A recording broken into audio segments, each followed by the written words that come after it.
Welcome to TSSR Game Time Live, presented by McDonough District Hospital, the broadcast home of the Illinois 8-Man Football Association State Championship. Follow the road all the way to Monmouth right here.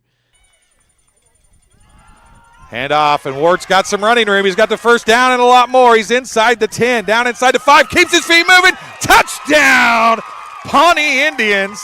Inset I formation. France is going to hand it to Nye out the left side across the 35, 40, and now it's a foot race. Spencer across the 50, the 35, the 25. Nobody's going to catch him, and Spencer's going to take it.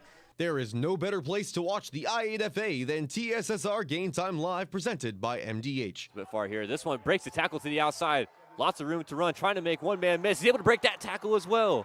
And that's going to go in for a touchdown. Two receivers near side, Jones and Beekman. Love's going to look to throw. Rolls out. He's got a man open. Caught. Touchdown. BPC. Brock Beekman. Like our coverage, the footprint of 8-Man football grows each year. So sit back and enjoy the ride as you watch one of the fastest growing sports in Illinois. From South Beloit to Edwardsville and from Biggsville to Martinsville, the I8FA has reinvigorated football in small towns across the land of Lincoln. Whole lot of advantage.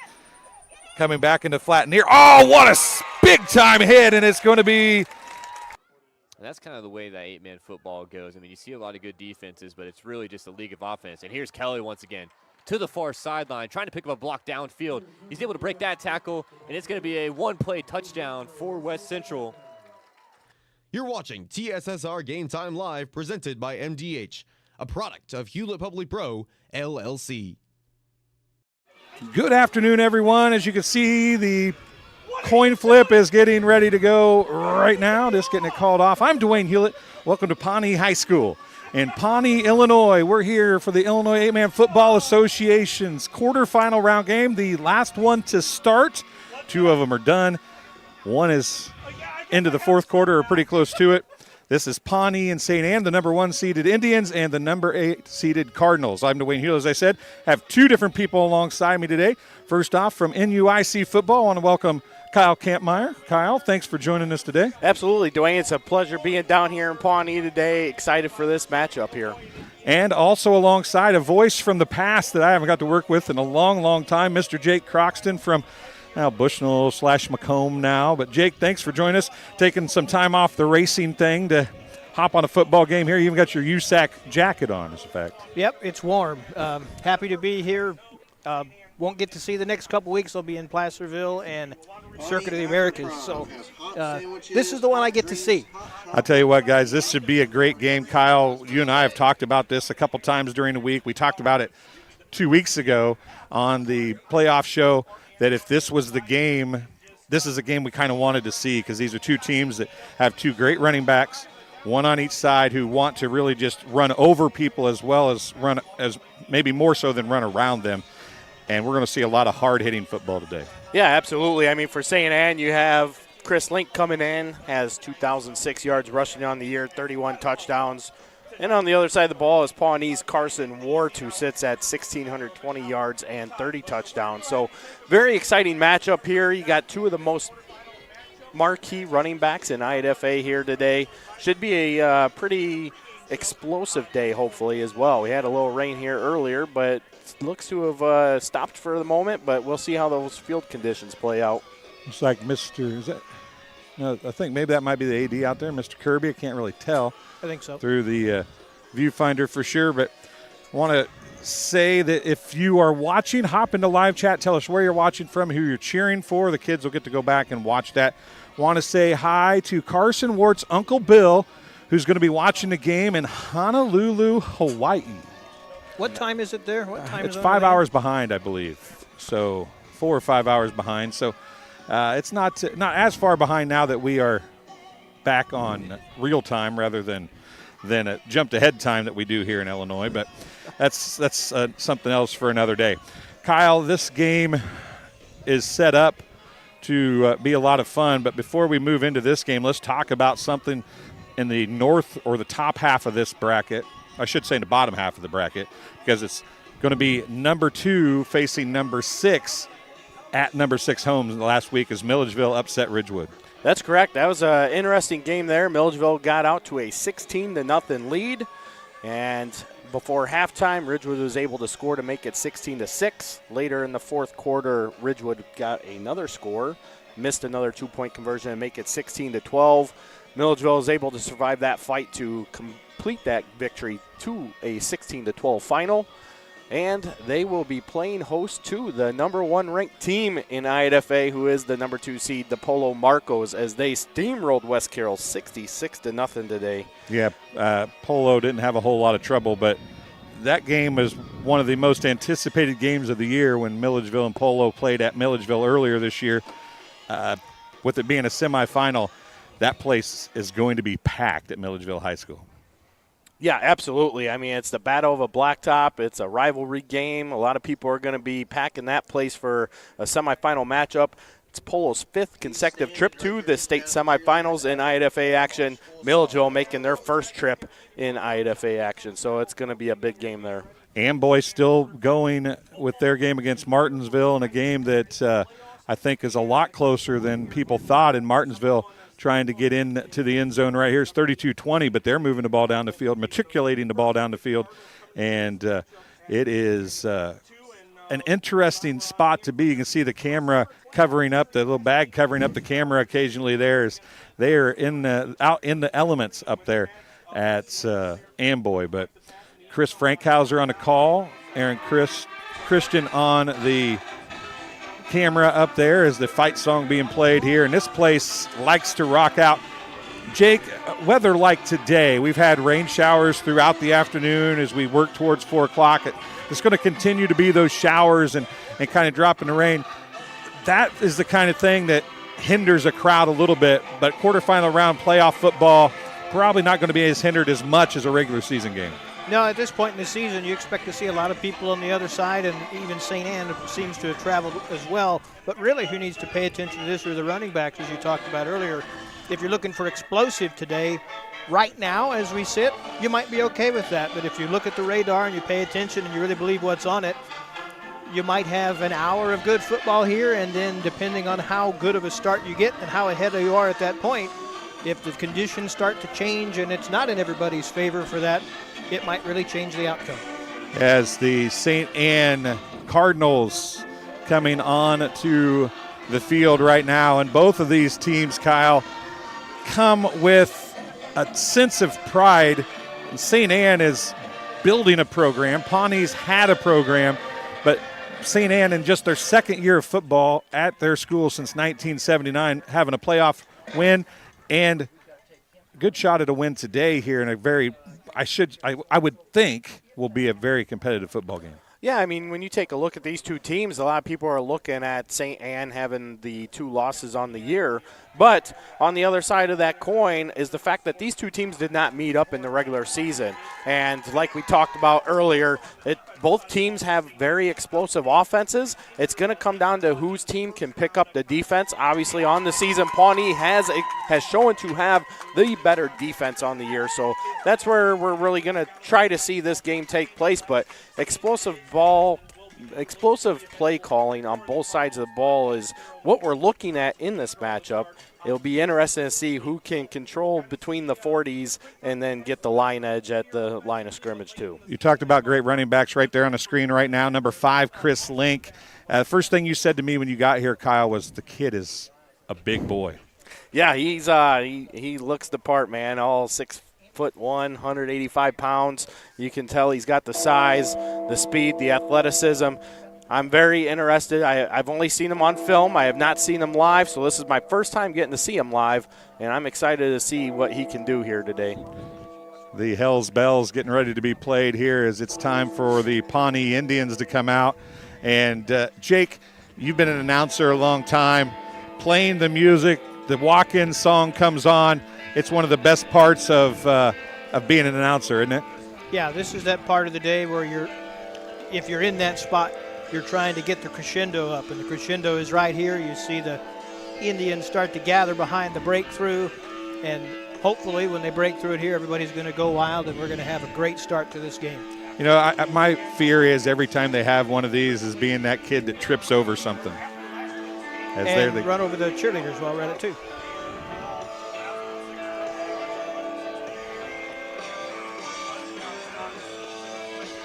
Well, got a little taunting going on already as one of the guys is looking back at the St. Anne sidelines, clapping his hands. Yeah, this is there is no doubt that this is going to be a feisty football game today. I don't think that anybody has any doubt about that, as we should be getting ready for the national anthem. And per usual, because of YouTube standards, we will take our break for the national anthem when they get ready to play that. And we'll be back with the kickoff here in just a few minutes. But real quick before we go to break, guys, Kyle, what is going to be the key to this thing for, let's start with St. Anne. For St. Anne, they're going to have to establish the run game. They clearly don't pass the ball a whole lot with Grant Pomeranski, so they're going to have to be able to get that run game going. What they need to do is not become predictable with the one-play action of Chris Link, who seems to be the guy that gets the bulk of their carries in the game. So they're going to have to find a way to establish the run. If he starts to get slowed down, they're going to have to find other ways to get him the ball and or get the ball to other playmakers. We'll take a break. We'll be right back. You're watching the I8FA on TSSR Game Time Live, presented by MDH. At Western Illinois University, leathernecks don't just blend in. Our purple stands out. Our students are innovative, creative, and resilient. At WIU, there's limitless potential, with campuses in Macomb, the Quad Cities, and online. Visit wiu.edu/potential to become a leatherneck and get an education that stands out. I went through MDH when we were trying to get pregnant. We were struggling the first year, and then when we got pregnant, I stayed at MDH and through labor and now for pediatrics. My experience was nothing short of phenomenal. I was met with amazing staff members who helped me through concerns that I had when she was first born, helping me learn how to be a new mom. It was really reassuring and comforting knowing that I had so much support and kindness around me. My entire pregnancy at MDH was amazing. Let's go. Got a lot of acres to take 4 tires, pack 4 tires of fuel, 4 tires of fuel. Come on, we gotta get him back out there. He's a busy man. I'm just here for seed. It's all part of it.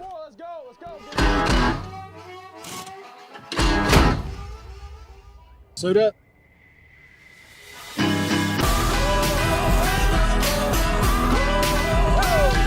Nutrien Ag Solutions has everything you need to win the season and go full speed ahead. And welcome back. The national anthem is completed. All that's left is maybe a starting lineup or two and some kickoffs as we get ready to go here. Live from Pawnee High School in Pawnee, Illinois. It's the I8FA quarterfinals, the final game to start of the day. It's the Pawnee Indians and the St. Anne Cardinals. Number 1 versus number 8. I'm Dwayne Hulett. Kyle Kampmeyer is alongside. Jake Croxton here as well as we get ready to go with kickoff from the high school here in what is a Jake, you and I have talked about this a few times. This is an absolutely beautiful stadium. It is. It's not our first time here. We were here several years ago, and it was actually rainy that weekend as well. We had to come back because of lightning the next day. Hopefully we don't have to do that today. But it's kind of down in a bowl. You've got a nice area to be here. And then another thing we don't usually get is you have a play clock in each end zone that everybody will get to watch as well. Yeah, as we get ready to go here, the referees look like they're ready, Kyle, for the kickoff. We talked about St. Anne. What's going to be the key for Pawnee here today? For Pawnee, you're going to want to take a look at Caden Ward. How can he facilitate the ball offensively? They like to mix the run and pass. We talked about the playmaking skills of Carson Wart, but they also have some other skills with their receiving core as well, with Ethan Fulton, Dakota Coyne, Eric Bettis, and Riley McElroy. So they're going to have a lot more options offensively through the air than what St. Anne has shown us throughout the course of the season this year. And if Pawnee can get the run game going, then that can start to open up that pass game for them as well. As we get ready to go, it's going to be Pawnee to get the opening kickoff.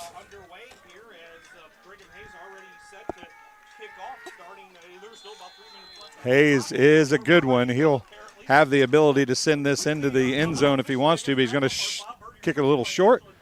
So we picked up at about the 20. Coyne on the right side, gets around to about the 30-yard line. He's going to be dropped on the far side over there. I would guess they'll down it right at the 30. It'll be 1st and 10 for the Indians at their own 30-yard line. On the stop for St. Anne, I believe it was number 22, Elijah Van Skyok, on the stop. The Indians will have Ward in the backfield, and Wart in the backfield. Ward will be the quarterback for everybody keeping score at home. Good luck on that today. I want to thank Mallory on the camera today as we get ready to go here for this first offensive play. Ward in the shotgun, Wart to his left. Handoff fake, throws a deep. Oh, that's going to be pass interference. No, they didn't throw it. How is that not pass interference? Knocked away, or Langelier got the pass breakup, but man, there was a lot of contact in the middle of the back there before the ball got there. It was a two-hand shove in the middle of the back is what it was, but no flag, so we'll go back and try it again 2nd and 10. Kyle, a bit of a surprise there, 2nd and 10 from just shy of the 30-yard line, going for something big on the first play. Not really surprised. I mean, this is a game where you kind of want to come out and you want to take a shot right away. That wasn't a bad play in my opinion. Bad call I felt on the ref call there, but it is what it is. We'll see what got going. Ward on the first carry, and he's going to be close to a first down. He's tackled, but it's going to be they're going to push it forward, and they're going to call a first down. 10 yards on the carry for Wart. His first carry goes for 10, and it's 1st and 10 at the 40 for the just shy of the 40 for the Indians here as we are at 11:32 to go in quarter number 1. Try to catch him by surprise on the first play and go right back to what works on the second. Ward going to be in the shotgun again. Wart to his left. In motion goes Fulton. Hand off to Wart again. Going to be thrown forward. He got contacted, but his legs, he just keeps on moving. He's going to go for a gain of 6. Short shit. We'll call it 5. 2nd down and 5 for the Indians, and that's what Wart does so well, Kyle, is he keeps his feet moving after first contact. Yeah, he does. I mean, we talked about Chris Link being 185 pounds. Carson Wart's the same. He's 185 pounds, about 5'11", 6 foot tall. I mean, he brings some power with him behind that body of his. Ward going up and saying, hey, Wart and Fulton, you're on the wrong side. Get over here to the left. Here we go. Ward's going to drop back. He throws that short pass to Wart, and he layers. Man, he just loves contact. He lowered the shoulder. Pfeiffer comes up and gets the stop. It's going to be a pass for a gain of 3. It's going to bring up 3rd down and 2 from the 48-yard line. And those are the plays that when they beat South Fork, when they beat Martinsville, it was a dose of Ward throwing everything to the flat. He was 24-28, but I think he threw one pass more than 10 yards down the field. So here's Ward again. Ward to his right. Shotgun formation. 10:34 to go. 3rd and 2 from their own 48. Probably 4-down territory if you're the Indians, I would guess. Wart's going to be get the handoff. He'll have the first down. Breaks the first tackle. Gets across the 50. A gain of about 4, and it's going to bring up 1st and 10 from the 48-yard line from the 48 to the 48. That's 4, I think, right? That was 5. You give him 5. He's from the 48 to the 48. 47 to 48. Cool, you're being really generous. Hey, so you shorted him a yard on the first one? Oh, yeah. Oh, okay, that's it. Okay, so it ends up being the same. 10, 5, and 5. Yeah, I got you. Okay, we'll give you that. It all adds up the same. I gave him 8 or 3 on the first one instead of 2. Here's Ward in the shotgun. Ward gets the handoff, and he's going to be stopped in a hurry that time on the stop. Number 14, Ben Harpster. That's a name you're probably going to hear quite a bit. No gain on the play. It's going to bring up 2nd down and 10. And, Jake, that's the first time they got to Wart in the backfield, and they got the arms and the body on him and brought him down. Harpster was in on that last tackle as well, and he was right there waiting for the running back on that one. And speaking of Harpster, he's the 2nd leading tackler for St. Anne. Him and Van Squay are the 2 guys that you need to be watching for defensively for St. Anne. Both guys can bring the lumber. Here is Ward in the shotgun again. For the first time, Ward is to his right. Fulton in motion, fakes the pass to Ward, or gives the handoff to Ward. Faked it to Fulton. Ward around the outside for the first time. He's at the 30, 25, fumbles it out of bounds. And it's going to be a first down. Where they're going to mark that way back, it looks like, to the 20. Where are they going to mark it? Taken down by number 2, 27, it looks like, is where they're going with it. So a 20-yard gain on that carry. I don't know where they're going to end up marking. I think I'd wait before I wrote that down in pen. He was at one spot, tossed the bag in another, and he ends up being right. You end up being right. 27-yard line, 1st and 10, 9:15 to go here in quarter number 1. The Indians with their first possession driving here at Pawnee High School. Quarterfinal round action of the I8FA. It's Amboy and Martinsville, the only other game going on right now. We'll try to keep you updated on that. Here is Ward. They're going to call first flag of the game. It's going to be illegal procedure, false start on Pawnee. So to bring up 1st and 15 for the Indians. Last time I looked, I think it was 32-26 up in Amboy. Is that right? 32-20 in Amboy. Martinsville didn't score when they were down deep in Amboy territory then. No. Amboy ball, Amboy driving somewhere in the 4th quarter right now. And Ward's going to do the pitch out to Ward. He's going to get brought down in the, not at the backfield. He might be, maybe a yard loss. We'll see where they mark it here.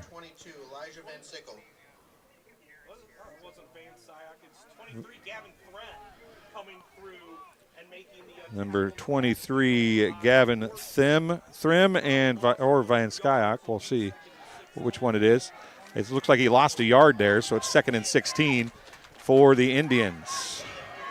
One wide near, one wide far. 2 setbacks beside Ward, just a smidge behind him maybe.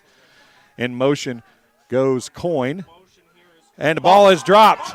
Ward picks it up. He breaks the tackle. He's going to try and at least get back to the line of scrimmage. I don't know if he did, but he made something out of nothing as far as at least not losing more yardage on a play. That could have been catastrophic for the Indians. He might have actually gained a yard. Nope, they're going to call him back.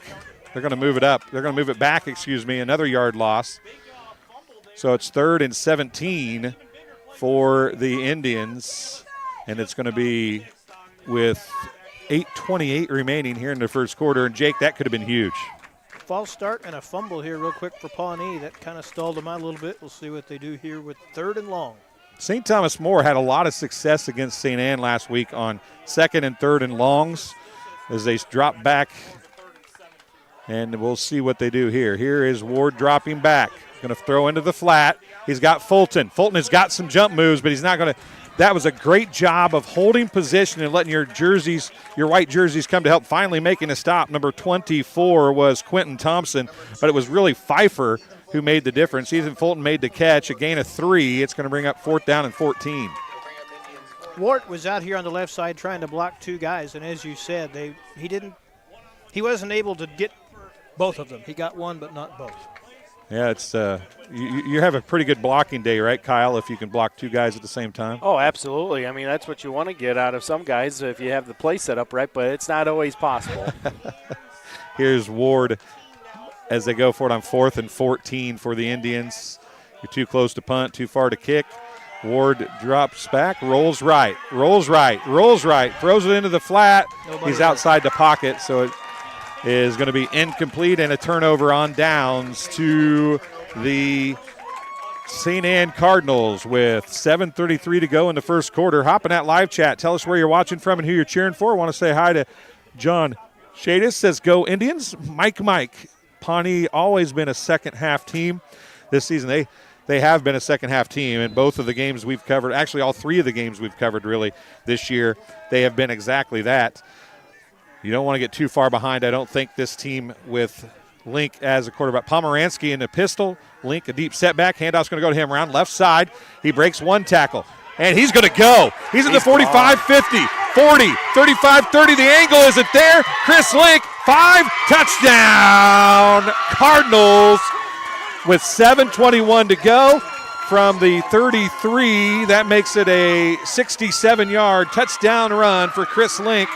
And just like that, the Cardinals make that turnover on downs, a huge one, as Chris Link goes the distance.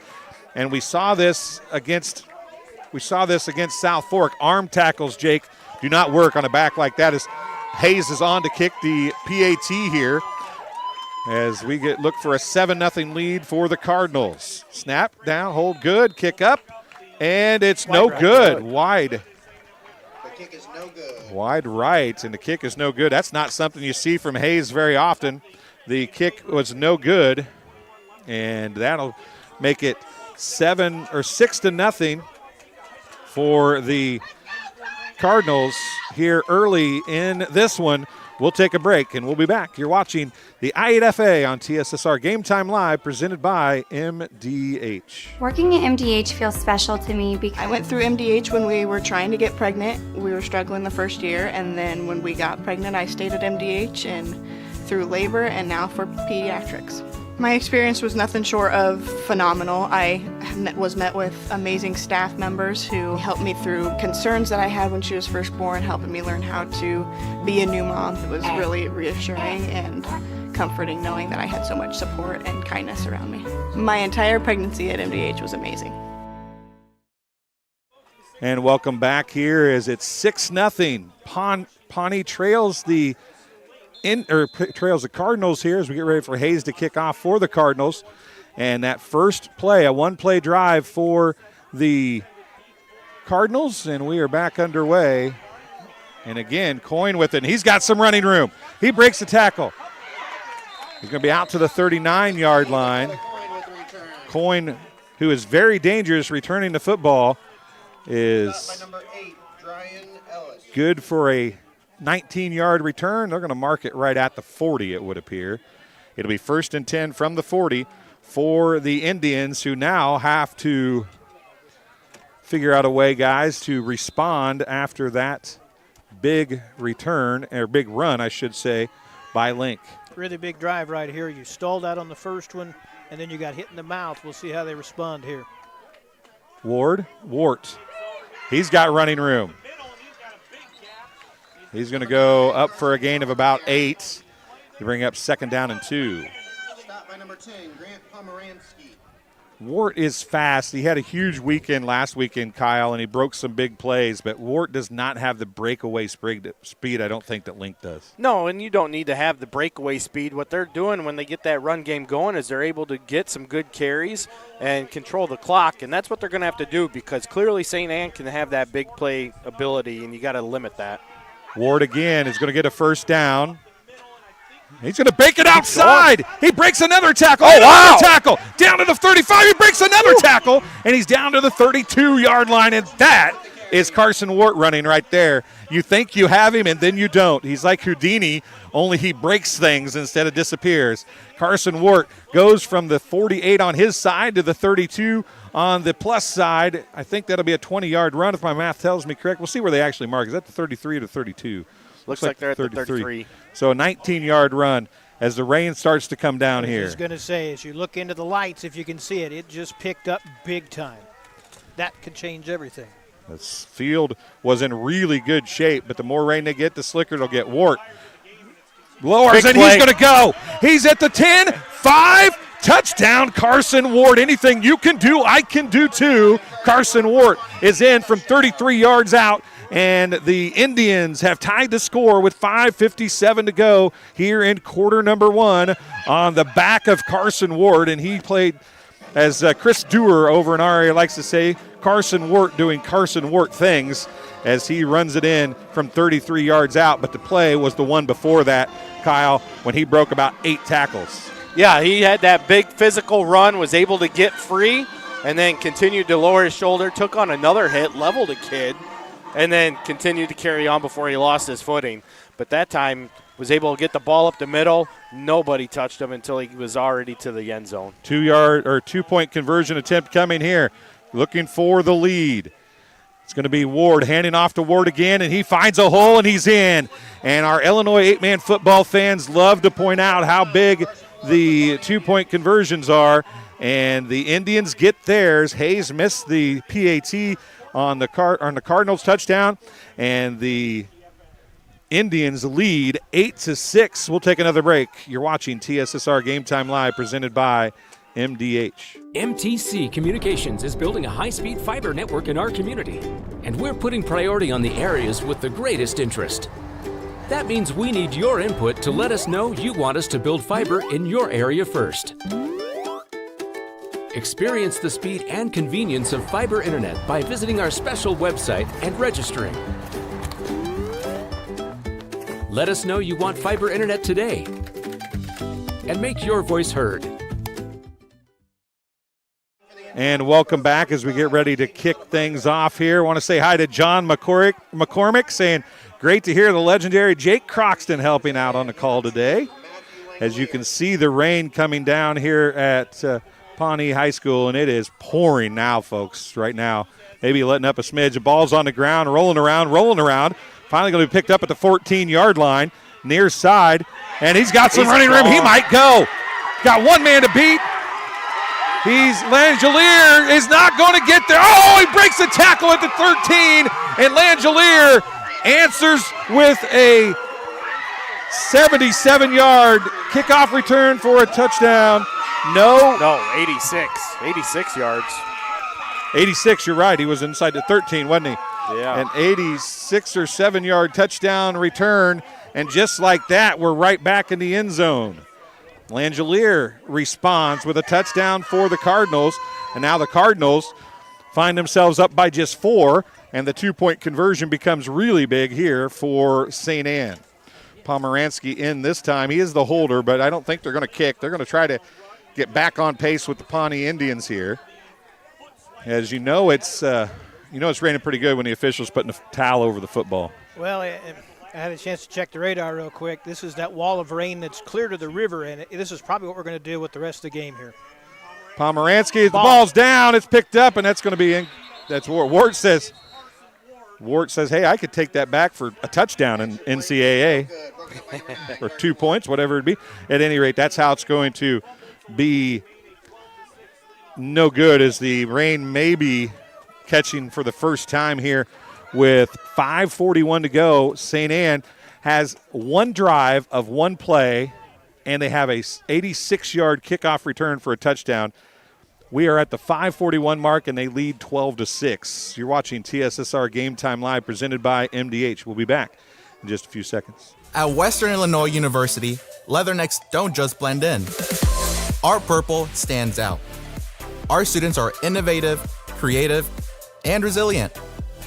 At WIU, there's limitless potential, with campuses in Macomb, the Quad Cities, and online. Visit wiu.edu/potential to become a leatherneck and get an education that stands out.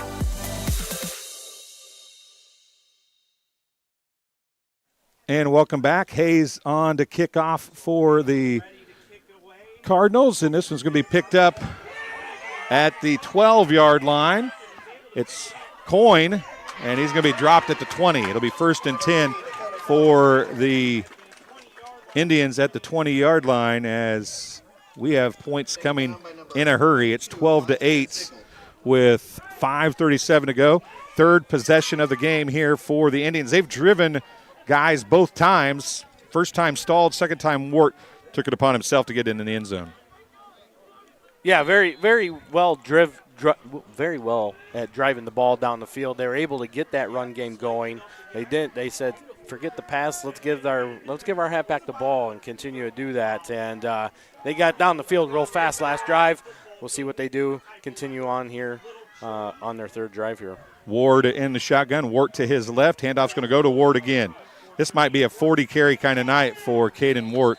He's going to gain 5 or 6 there. We'll see where they mark it. It's going to be second down and manageable for the Indians. You give him 5 or 4? 5. So it's second down and 5 for Wart. Jake, this is probably, if it continues to rain like this becomes a Link Wart kind of game, doesn't it? That's what you're going to see. We were going to see that anyway. Who are you kidding there? That's true. That's probably. I mean, that's what we were talking about all pregame. I want to say hi to Stacy West watching here in Pawnee with Indy. I want to say hi to Joe Quigley, Patricia Button. As we get ready to go, handoff on the delay. And Ward has got another long run. He's got one blocker, and he's going to cut up field. He breaks the tackle. Oh, he gets clotheslined from the 25. He's going to go across the 50, across the 30. So a 46-yard gain. It's to the 46-yard gain for Wart. And with 4:43 to go, another first down for the Pawnee Indians at the 29-yard line, 29-yard line of the And interesting enough, Carson Wart's already at 150 yards rushing, and we still have 4.5 minutes left here in the first quarter. If you remember right back to that first drive, Harpster was the one that was in on it. They trapped him and ran away from him on that play. He was slow to get up. Here's Ward again. And he's going to lower his head, and he does not look to run around people. He likes to run over people. That's going to be a gain of 8, it would appear. See if they give him 9 or 8, where they mark it at. Looks like 9. Looks like 9. Be first or second and 1 from the 20-yard line for the Indians. Also want to say hi to Pam Tolley. Says go Cards. Rich Fortner is watching from home while working in the garage. Thanks for joining us. John Shields watching as well. Thank you guys for watching. And, yeah, holy smokes, that's a word I like to use, and that's the way this one's starting off. It's going to be a fun one if we keep up at this rate. Coyne was the man in motion. It's going to give to Wart near side. He rounds the corner. Good block on the outside. He turns the corner, and he's in. No hold out there, was there? It could have been called, it looked like. They did not. It's a 20-yard touchdown run for Carson Wart. And with 3:28 remaining in the first quarter, the Cardinals are back on, or the Indians are back on top. Donna Fox is watching. Jeff Basil, Gina Basil watching from Kincaid. It's 14-12 as we get ready to go for the 2-point conversion. And Joe has been sending you updates, I know, all day on the scores of the games that he was doing. Joe Murdian from the Illinois 8-Man football fans. Those guys do a great job. And these 2-point conversions are one of their big things. Handoff. It's going to be around the right side. He's going to break, and they're going to. Yep. A flag comes in. Jake, what'd you see there? That was definitely a hold right at the point of attack. So it'll be a replay of the 2-point conversion, and it'll make it a 13-yard 2-point conversion, which probably puts it back in Wart's hands here, I would imagine, as it is a penalty, 10-yard penalty for the Indians. It'll be from the 13-yard line now. They only took it back 5 yards. Now they got to take it back 5 more. So here it is.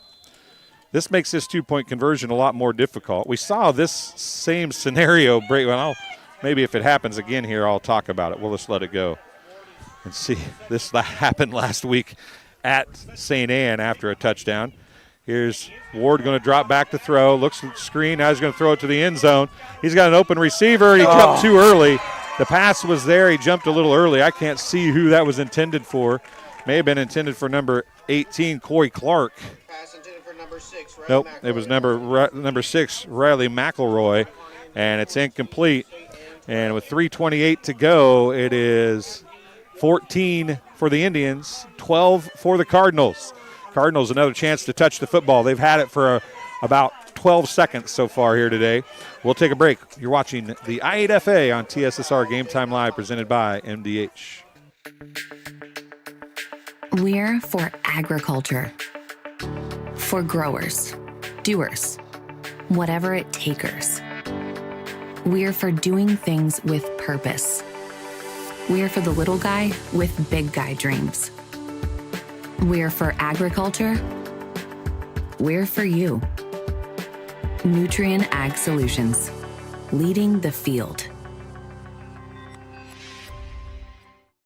And welcome back as we're here to kick off. Short kick.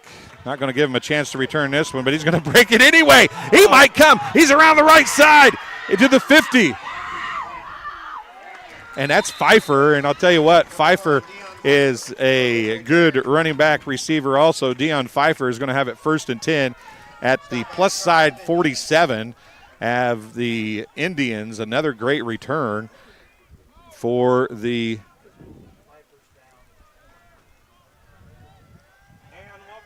Dion Pfeiffer is hurt an ankle last week. He was back in as he is back in the game today, but we're going to cover the ball up again as the rain starts to fall heavier here this afternoon, as it is raining on our stuff just a smidge maybe. Chris Link in the backfield. That time he is going to struggle just to get back to the line of scrimmage. He will not. He's going to lose a yard. It's going to bring up 2nd down and 11.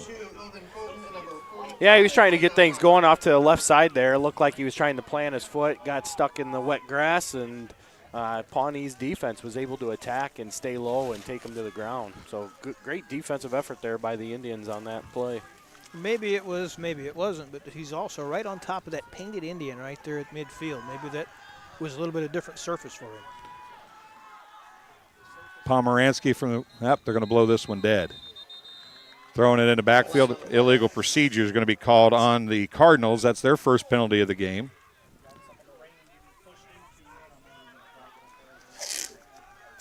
So I'm covering some stuff up here, folks, so bear with me as we're trying to protect some equipment a little bit. False start.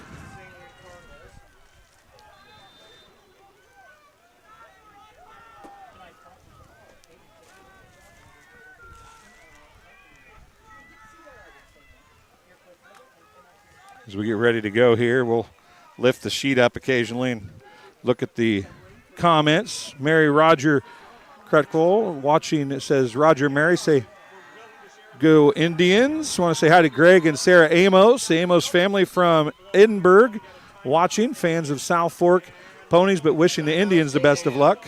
Timeout charged to the Cardinals, their first timeout of the half.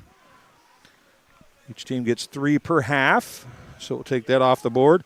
Also want to say hi to Jamie Jones, says go Cardinals from Jones Creek, Missouri. Donna Fox, you're right, this is going to be a game, and it might give you anxiety. It might give a whole lot of fans anxiety by the end of the day today. Andrew Frederick, listening on the road home from Cambridge. Ellie Milo says let's go Cardinals. Amy Kaiser says let's go Pawnee. Go number 12, we love you, buddy. Watching from Utica with our cheering squad. And Amy Kaiser also says, go number 57. Will Aney and number 55. A whole bunch of numbers in there we'll try to get to. Guys, timeout. You wonder why you take a timeout with 2:16 to go in the first quarter. Every possession is going to be important in this one, I think. Absolutely. I mean, right now, this one, here we are 10 minutes into the first quarter. High-scoring affair already, considering the fact that we're looking at big plays from both sides of the ball. There's a pitch. And now fumble. Thompson, the ball's fumbled. It's picked Dakota up at Coyne. the 45. It's Fulton with it, and he slips across into plus territory. No, that was Dakota Coyne. It was Coyne, number 3, excuse me. And it is going to be, where are they going to mark it? Right at the 50? Just on this other side of it. The down marker's at the 50. The ball's going to be marked essentially to 49, though. It'll be 1st and 10 from the plus side of the field at the 49-yard line with 2:06 to go.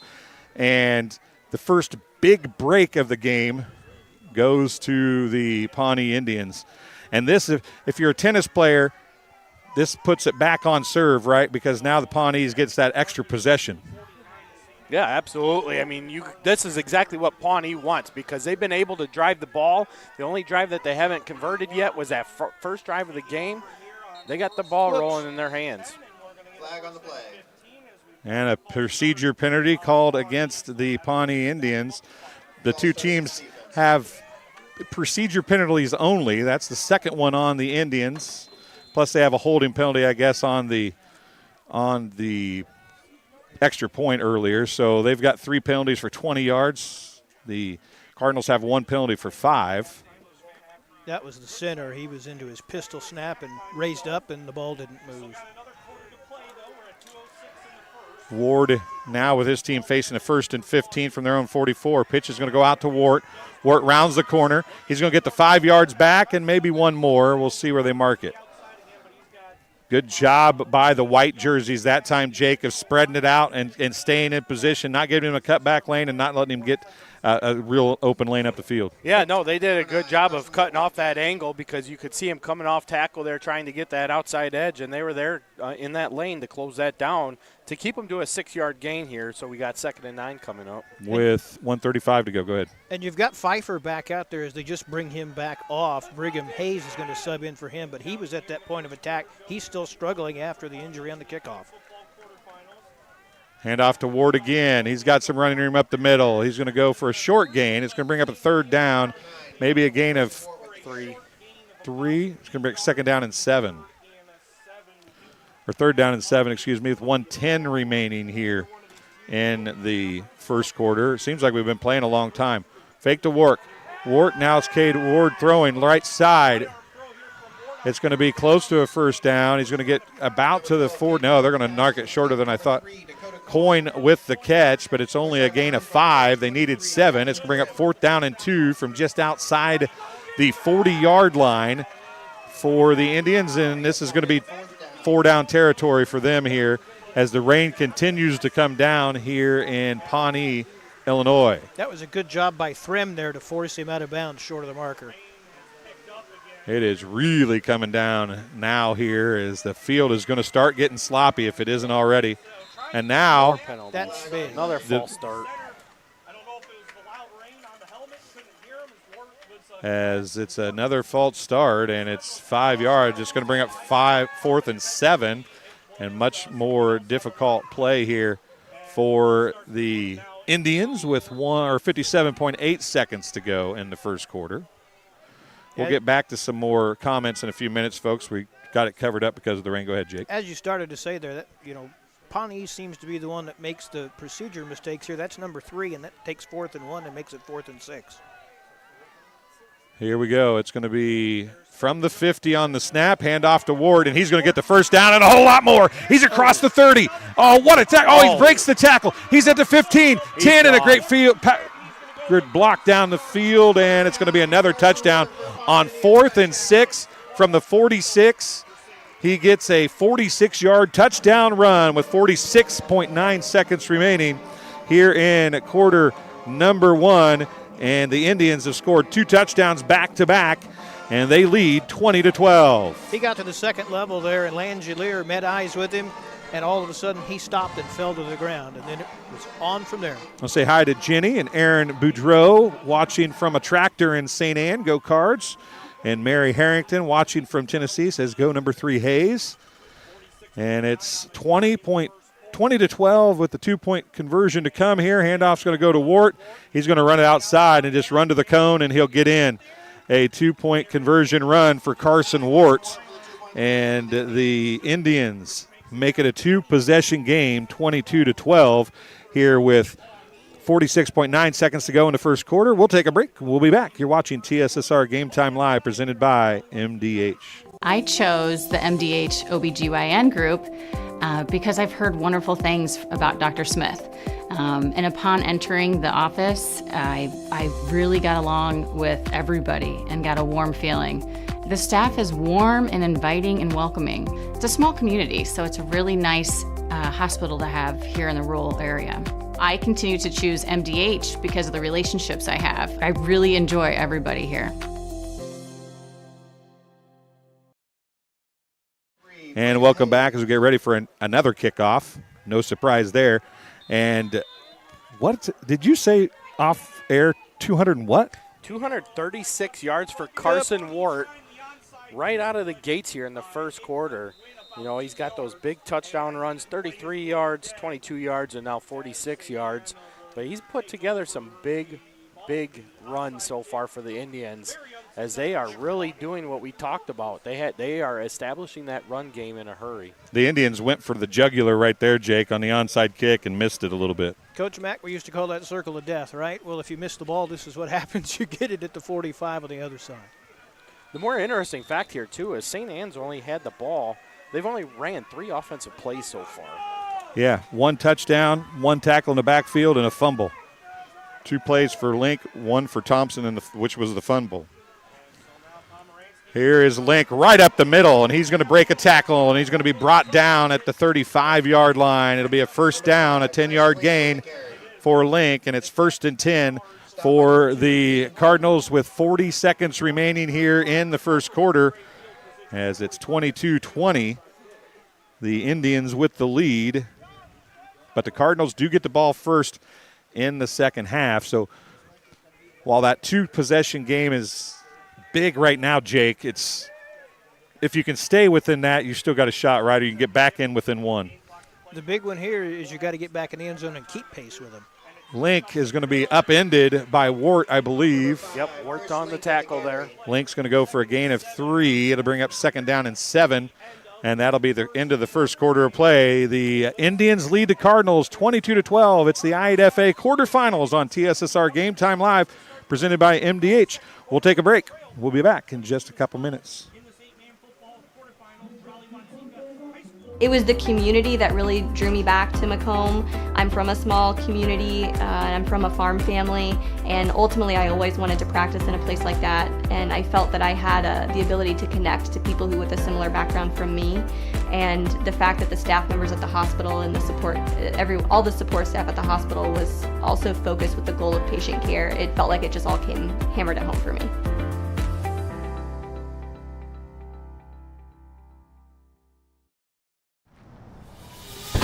Let's go. Y'all I8FA to take 4 tires, tight, 4 tires of fuel, 4 tires of fuel. Come on, we gotta get him back out there. He's a busy man. I'm just here for seed. It's all part of it.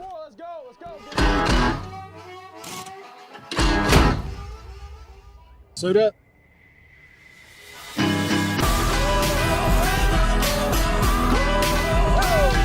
Nutrien Ag Solutions has everything you need to win the season and go full speed ahead. And welcome back. There it is. You can see the rain coming down here from Pawnee High School as we get ready to go here. And guys, we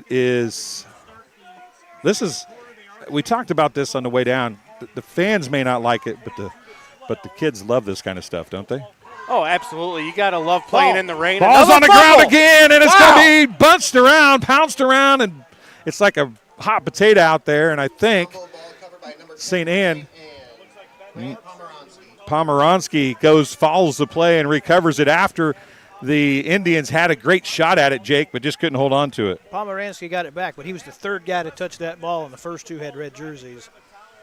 Want to say hi to Patrick McPherson watching it today. He's part of the I8FA football fans page here on Facebook, and those guys will have all these stuff going on as we talk about. I'm sure they'll talk about every game, and they always do, but it should be a lot of fun as there's a loss on the play for Pomeranski. It's going to bring up 3rd down and 9 as it's going to be Link again, and Link is going to break a tackle, and he's going to be pushing, and he's going to get close to a 1st down. I think he's going to be just short, though. It'll be 4th down territory. It's going to be a gain of 8. Now, on that play, if you go back and watch, he was able to find his lane. He was able to wait on the hole and still keep his footing and able to surge forward. If he can keep doing that, that's going to be key. 10:57 to go here in the second quarter. Big 4th down play here. St. Anne needs this conversion. Andrew McClellan, thank you for joining us. Link is going to be hitting the backfield. Oh, wow. He's not going to get there. Hit. What is the tackle? Carson Wart. It's Wart. Carson Wart doing it all, and Chris Link is dropped for a loss of 1 on the play, and it's a turnover on downs, and the Indians have a chance to blow this to a 3-possession game. We talked about arm tackles earlier. Wart, twice on that drive, did not make the arm tackle. He made the big hit and the play that turns it over on downs. One of the great things about Carson Wart defensively, too, is as he's crashing, he stays engaged with where the ball's at, and he comes up and he takes it down low. Stays in and keeps those legs driving through just like he does running Before the we ball. get to the first carry for Ward, how many yards do you have in the first quarter? First quarter yards, 236 yards on 16 carries. 16 carries, 236 yards. There's guys that don't have that in a career, and that was 1 quarter. You were a fullback, weren't you? I was for a little There's bit. That's a lateral. Oh, how do they call that a pass? I have no idea. That was definitely a fumble. We're at a bad angle. Okay, we'll go with that, Jake. We'll go with that. That looked like a lateral to me, and it's going to bring up 2nd and 10, 10:30 to go here in the quarter. Truett Oberhauser watching.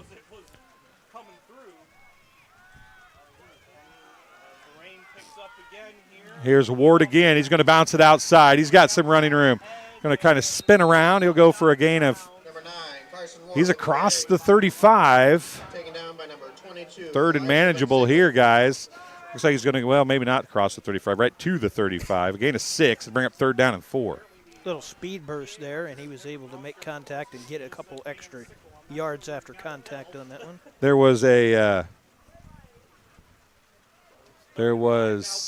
a comment talking about how nice the field looked, and we've had a lot of rain.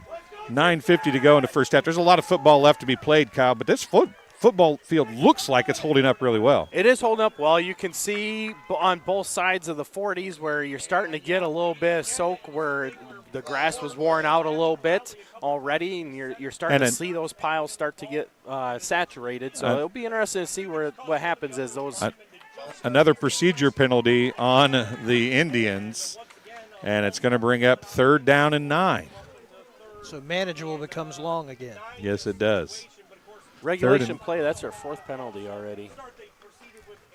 They've got 5 penalties, 4 of them procedure penalties in regulation. They've got 1 in the point after attempt on the hold. So 9:30 to go. They're going to go with 2 wide receivers near side, 1 to the far. Ward alone in the backfield beside Ward on the right side of Ward. He's going to fake to Ward. He's going to throw the screen to Ward, and he's going to be brought down from behind.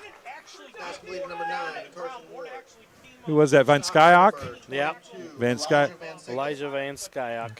Way to stay home on that screen. Yes, it was. They did a great job. And that 4th down, and you almost got to punt here, but, man, this is not the kind of weather you enjoy punting in.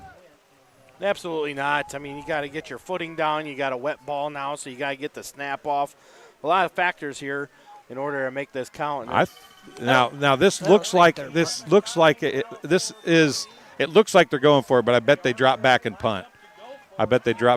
They've done this every time we've seen them here, and there it is. Good call there. Oh, he's going to do the Australian rules kick, and, man, what a kick he got. And it's got a huge roll. It's going to go down inside the 25 to about the 22-yard line, flipping the field with the Australian rules style kick there.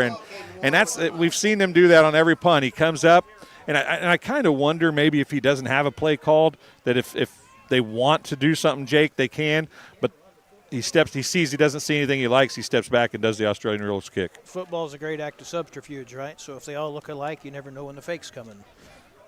That is for certain. Yeah, Amy Kaiser, you're right. Number 9 is rocking it today. I want to say hi to Bob Shadis. Go Indians, go Layden Watts. Number 52, Uncle Bob from Oxford, Massachusetts is checking in. Hello, Uncle Bob.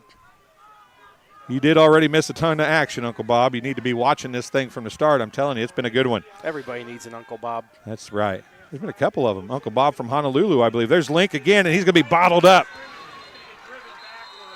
And that time. Another big play by Ward.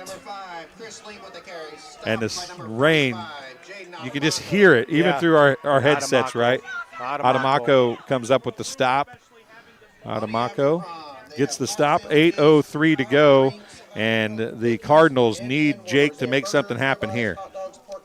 Caden Watts got up after that one, and he was very tangled up with the lineman that he was with, and maybe gave a little shove in the back, and the official was very quick to put the finger in the chest and say, hey, we're not going to do that. Yeah, we're not going to start that stuff right now. It's way too early for that. And for Pawnee, you don't want to lose Caden Watts. He's one of their defensive stalwarts on that defensive line. You got to have him in there in order to help. 2-1, they're not going to get it off. Timeout is going to be called by the Cardinals, the second timeout of the game for the Cardinals, and I kind of wondered if they were going to get that play off. I saw the Bob Shadis says Caden Watts, not Layden Watts. I just read what he said. I didn't pay attention that it was wrong. I apologize, Uncle Bob. So Uncle Bob made a mistake. Hey, it's all right, Uncle Bob. We'll forgive you. So we got a timeout here, Kyle. It's the pace has slowed down a little here with the rain. Maybe things are slowing a smidge. The punt from the Indians, the turnover, and the turnover on downs from the Cardinals. 7:33 to go in the first half. Maybe both teams are settled in now, and we can see a little more, less big play, more touch and go football here? Well, here's the thing. I mean, the nerves are definitely out already. You're already a quarter and a half into the game. And what we were talking about earlier about the wet spots in the field, St. Anne sits in it right now in that quagmire right around the 20-yard line. And this is very well for Pawnee at the same time because their defense is starting to light up. Here is Pomeranski in the shotgun all alone. He's going to keep it himself, try to run up the field. He's not going to get a lot. He's going to get the 2 yards back and maybe one more, but not a lot more than that if he does. That almost looked like a busted play as he surged forward before the motion man got through there. 3rd and 10 for the Cardinals. 7:13 to go. Yeah, they've had problems getting people lined up and in motion, it seems like, and that's been both of their timeouts have been because of that. It seems like. In fairness, they haven't run any offensive plays yet, hardly. They're still trying to get familiar with what they're doing. And Link is ripped down from behind. A couple full handfuls of jersey brings him down. Looks like no gain there. 4th down. Yeah, the big plays were nice early to keep everything moving, but now you haven't really had a chance to get into any kind of rhythm if you're St. Anne. And they're going to have to punt here, boys, because they cannot afford to turn the ball over on downs sitting on this part of the field. Harpster, no, not Harpster. Is that number 34 or 14 back there? Number 34, I believe, Brandon Schoth. Yep. Schoth back to kick. Whoa, a high snap. But, what a job to go up and grab that and then get a good punt off it. It goes out of bounds. But what a play, though. Just to get that off, right? Man. Yeah, he had to go sky high, grabbed it with one hand, his right hand, was able to come back down and get the punt off. Like you said, punt went off to the right side of the foot, so, I mean, it was only a 20-yard punt, but at the end of the day, he got it off. Pawnee ball at the Cardinal 40-yard line with 6:12 to go as we look forward to Pawnee getting back on offense here. You look at a punt and you see 20-yard net and or gross, whatever way you want to look at it. It's both in this case. And you think, man, that's not a good punt. But where that came from, Jake, it could have been a whole lot worse. Yeah, it was almost 2 points at a free kick. That's a safety for anybody keeping score at home. That's a pass. That is a pass. And it's going to be Fulton, I believe, number 2. Yep, Ethan Fulton. And he's going to go for a gain of 12 or so. We'll see where they mark it. He's from the 40 down to the 20. Oh, they may keep marking that 26. down farther.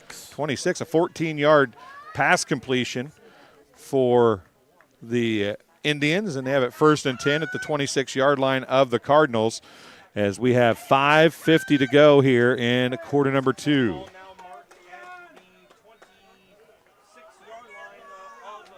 Look for a run play here, I think. Ward with Wart to his left. The handoff's going to go to Wart, but he just hesitates, finds his ground, and then runs straight forward. Did you see there's a flag down? There's going to be a hold behind the play, I do believe. I want to point something out. They are going to call a hold on Pawnee, so that'll be the second holding penalty of the game. It's going to bring up 1st down and 20. But what I was going to point out is there was a defender, a safety, that came up and hit Wart. Wart was pumping his feet, and the safety actually had his feet on the ground, and Wart was just sliding backwards. That's the whole footing thing as it continues to get wetter and wetter, and that was the quagmire spot that was pointed out just a minute ago. Yeah, you look to that north part of the field, right where the ball's at right now between the 35 to 20-yard line. There, you're starting to see that saturation turn into mud now, and that grass is starting to disperse, and that's going to be a good spot to look at as footing's going to become a problem here. Well, and you know that you wonder why that happens. It's crowned. You would run off, but the thing is that's where all the action happens, right? Yeah. Now another flag on a delay of game. Get it. And you can see the crown in the field too. Yeah. They do have a good crown here. Another penalty for the Indians, a 5-yard delay of game penalty, and it's going to bring up 1st down and 25. 40 yards in penalties is not helping the Indians right now. They lead by 10, but they could possibly be leading by more. Speed Talk TV's watching, driving home from Amboy and listening to Dwayne and his TSSR team. Thank you, Aaron. We appreciate it. Got Kyle from NUIC football with us today. There's the fake pitch. Going to be thrown into the flats. Wart is there, and he breaks the tackle. He's going to drag a guy forward and lay down. Smart play. Yeah, he took what he could get. Pomeranski is going to officially get the tackle. It's going to be a gain of about 3 on the pass play, but Pomeranski was holding on for everything he had to keep Wart from getting away. And he lives to fight another play because he was going to get lit up if he hadn't gone down. Yeah, it was good self-preservation there as he saw that play, trying to pull free from the tackler and saw another oncoming tackler gearing up for the big hit and got low and got down. As we get ready to go here is Ward again facing a second down and about 22. It's going to be Ward on the reverse handoff, and he's got running room around left side. He's going to be down, and the ball is going to fly out of bounds after he hit the ground. Big block by Caden Watts to help seal off that edge to get Ward to the outside there. It's going to bring up 3rd and 7. Nope, 3rd and 6. It's been Watt and Harpster. So and Watts and 22, Harpster in 18-yard gain down there. And that time, he, as you said, he was 9-yard able gain. to get out to the left and then make that big block in the end. Well, it's 22 yards to go. It was 2nd and 22, wasn't it? He was outside the 35. The line of gains is 16. And they're down inside 10 again. Handoff to lots of room. I don't know if that was not Wart that time. That's Coyne with the handoff. He's going to be close to a first down. It's definitely going to be a manageable 4th down. A gain of about 7, 6. What are you going to give me? It was 3rd and 7.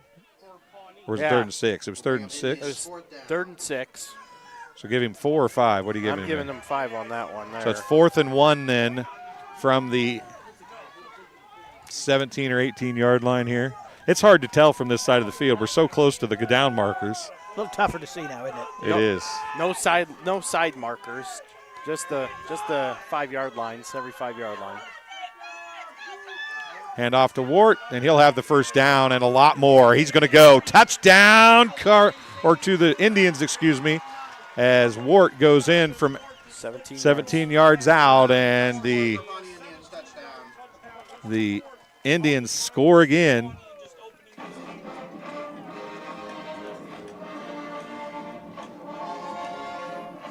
As Wart has his, is that his 3rd touchdown or 4th? 4th touchdown. Sitting at 271 yards and 4 touchdowns in the first half so far. What a performance.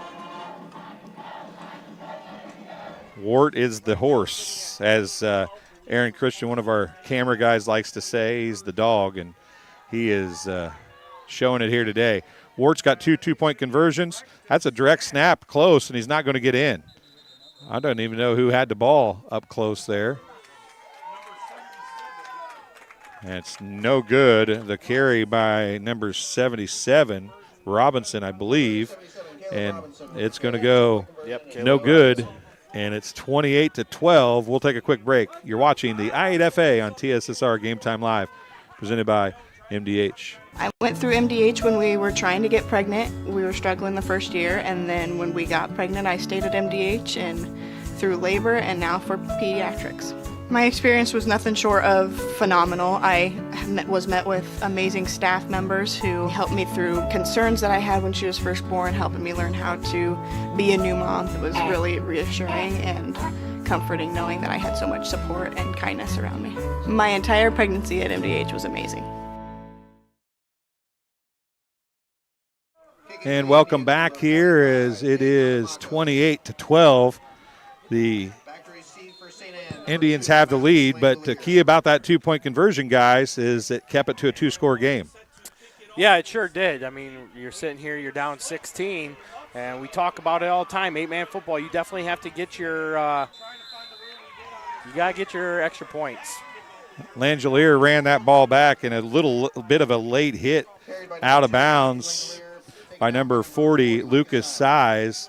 And no harm, no foul, literally, but it was definitely a yard or 2 out of bounds. He was playing to the whistle, though. There wasn't too much egregious there. The largest school in 8-man football, Kyle, I believe, is Amboy. Is that right? Amboy, Lamoille, Ohio. It's couple schools put together. So it's 3 schools and a co-op, and most of the kids come out of Amboy. 295 is their true enrollment right now. They have a reverse here to Dion Pfeiffer out of bounds. couple of players and coaches getting tangled. Like Coach Rude was one of them over there wearing the shorts there, got tangled up with Wharton. Another player from the Indians. It's going to be a little to no gain. Actually going to give him 3 yards, 2nd down and 7. Coach Rude was a fullback at NIU. I don't know if I'd want to be running into that horse. As we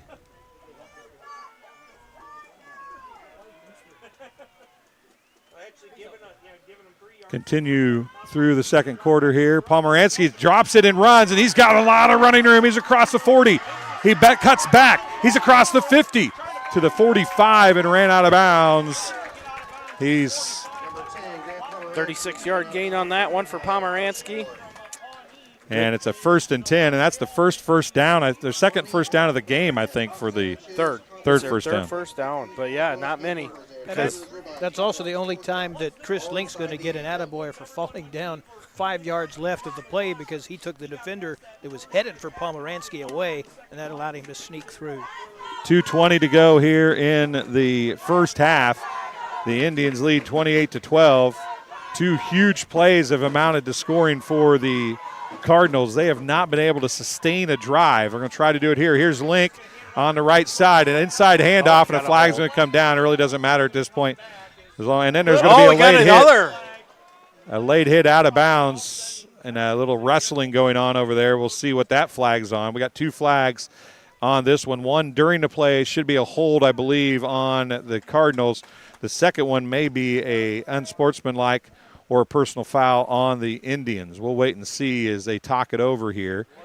I don't know where the white hat even is. I don't see him out there. He's right on the other side of the crowd of the St. Anne players. Oh, talking at the 40-yard line as the rain continues to pour down here.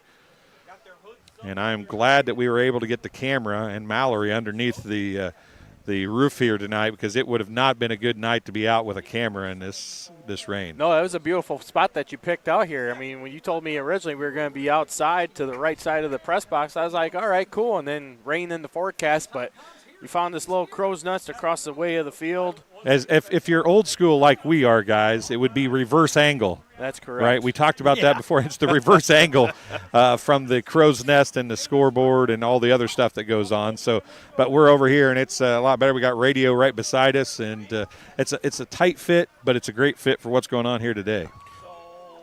Good viewpoint for sure. I mean, we're right at the 50-yard line, can see the whole field.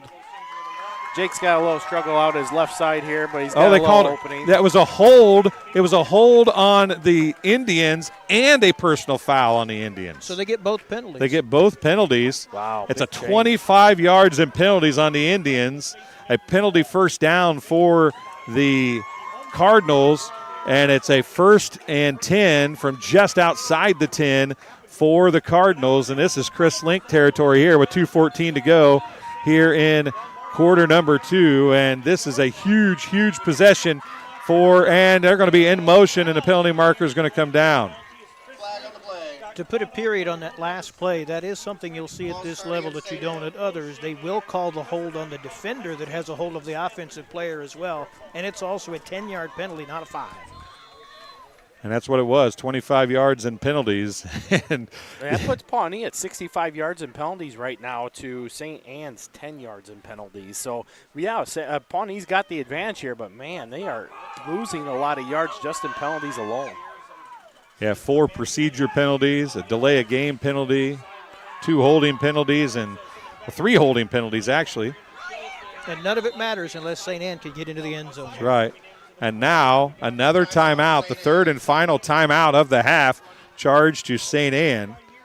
And they are out of timeouts, guys. And I don't know that it's going to matter here as they're outside the 10. It shouldn't matter, Kyle. I see you shaking your head, but it'd still be nice to have one just in case. You got 1st and 15 at the 16-yard line going in. You got 2:14 on the clock. I don't think it's going to matter much, but as you stated earlier in the first quarter, it seems like St. Anne's a little bit disarranged in what they want to do play call wise, and Jake said it too. You know, they really haven't ran a whole lot of offensive plays to really get accustomed to what they want to do. I mean, they've been relying on the big play a lot here tonight, and since the rain really started to become steady, they haven't really been moving the ball that well. Now we need to keep the chat to the football game and what's going on, and say hi to the kids. There's a snap on the ground. Pomeranski picks it up, and he's going to be thrown down in the backfield. I believe it's Wart. Nope, it's Watts, I think. Adamako bringing him down.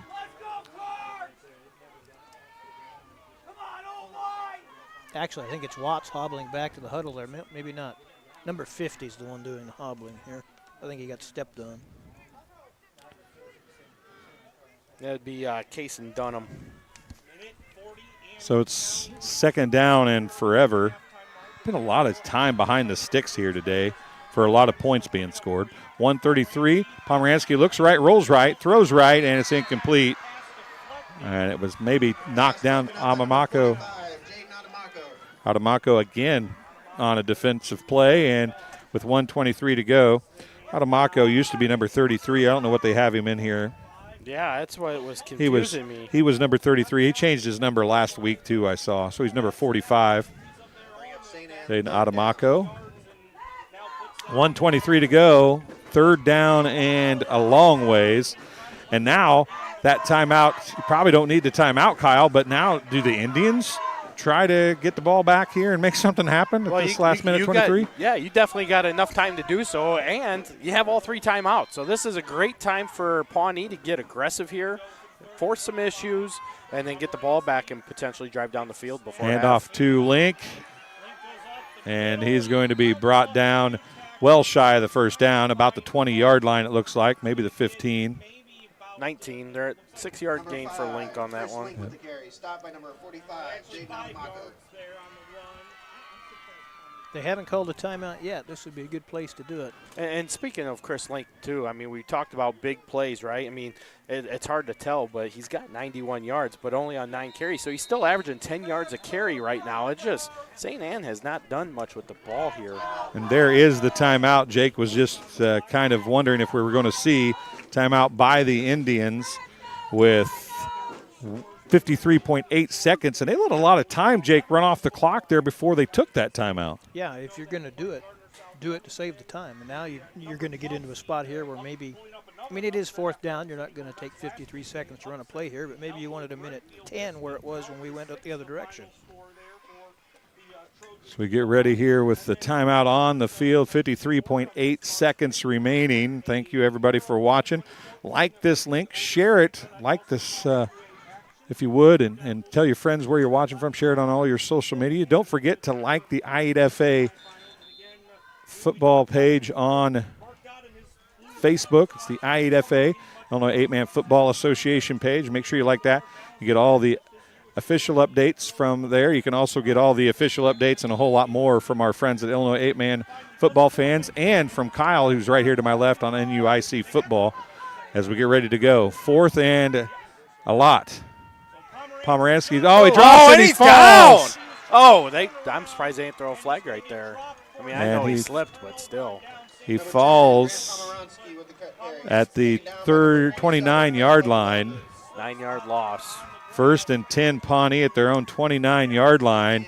And with 50.2 seconds left, I don't think you throw the ball here, in my opinion. You give it to Wart and see if he can break something.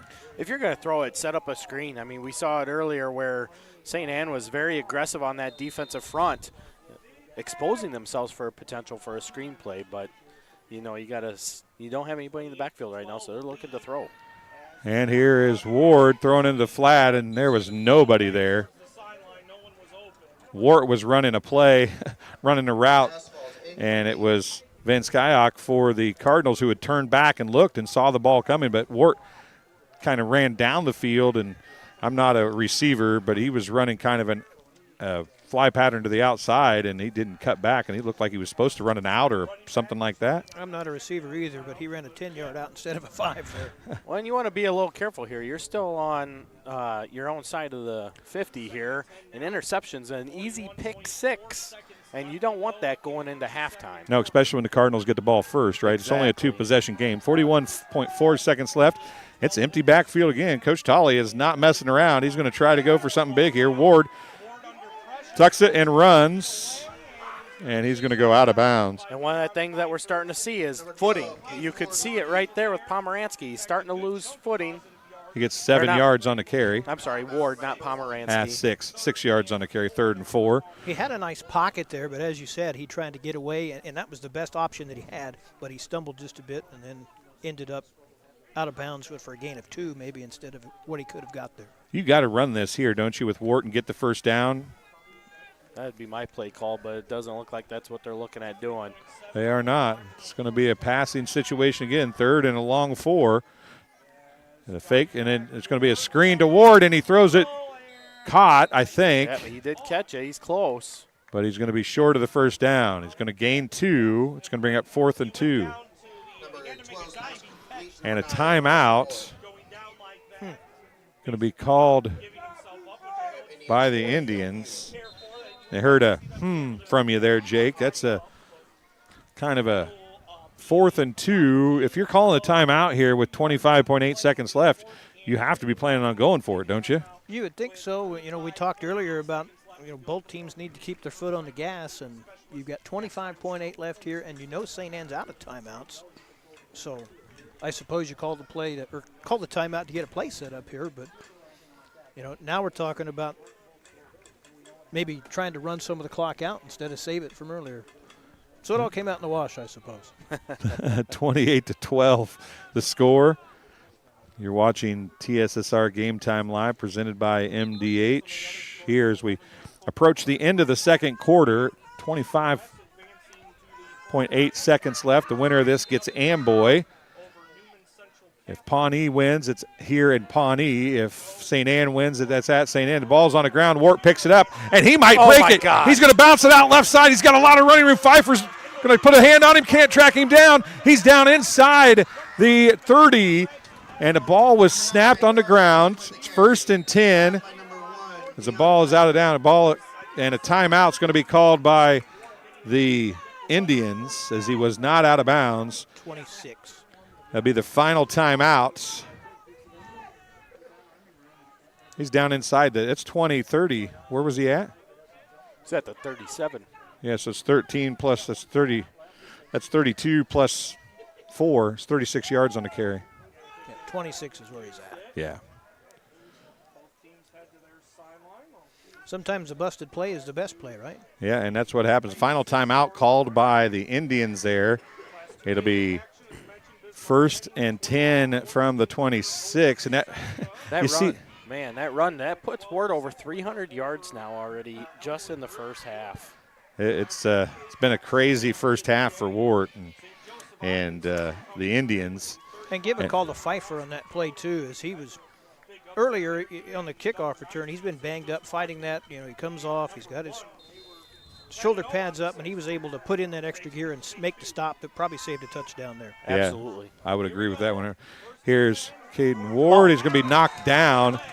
Harpster gets the block on the pass.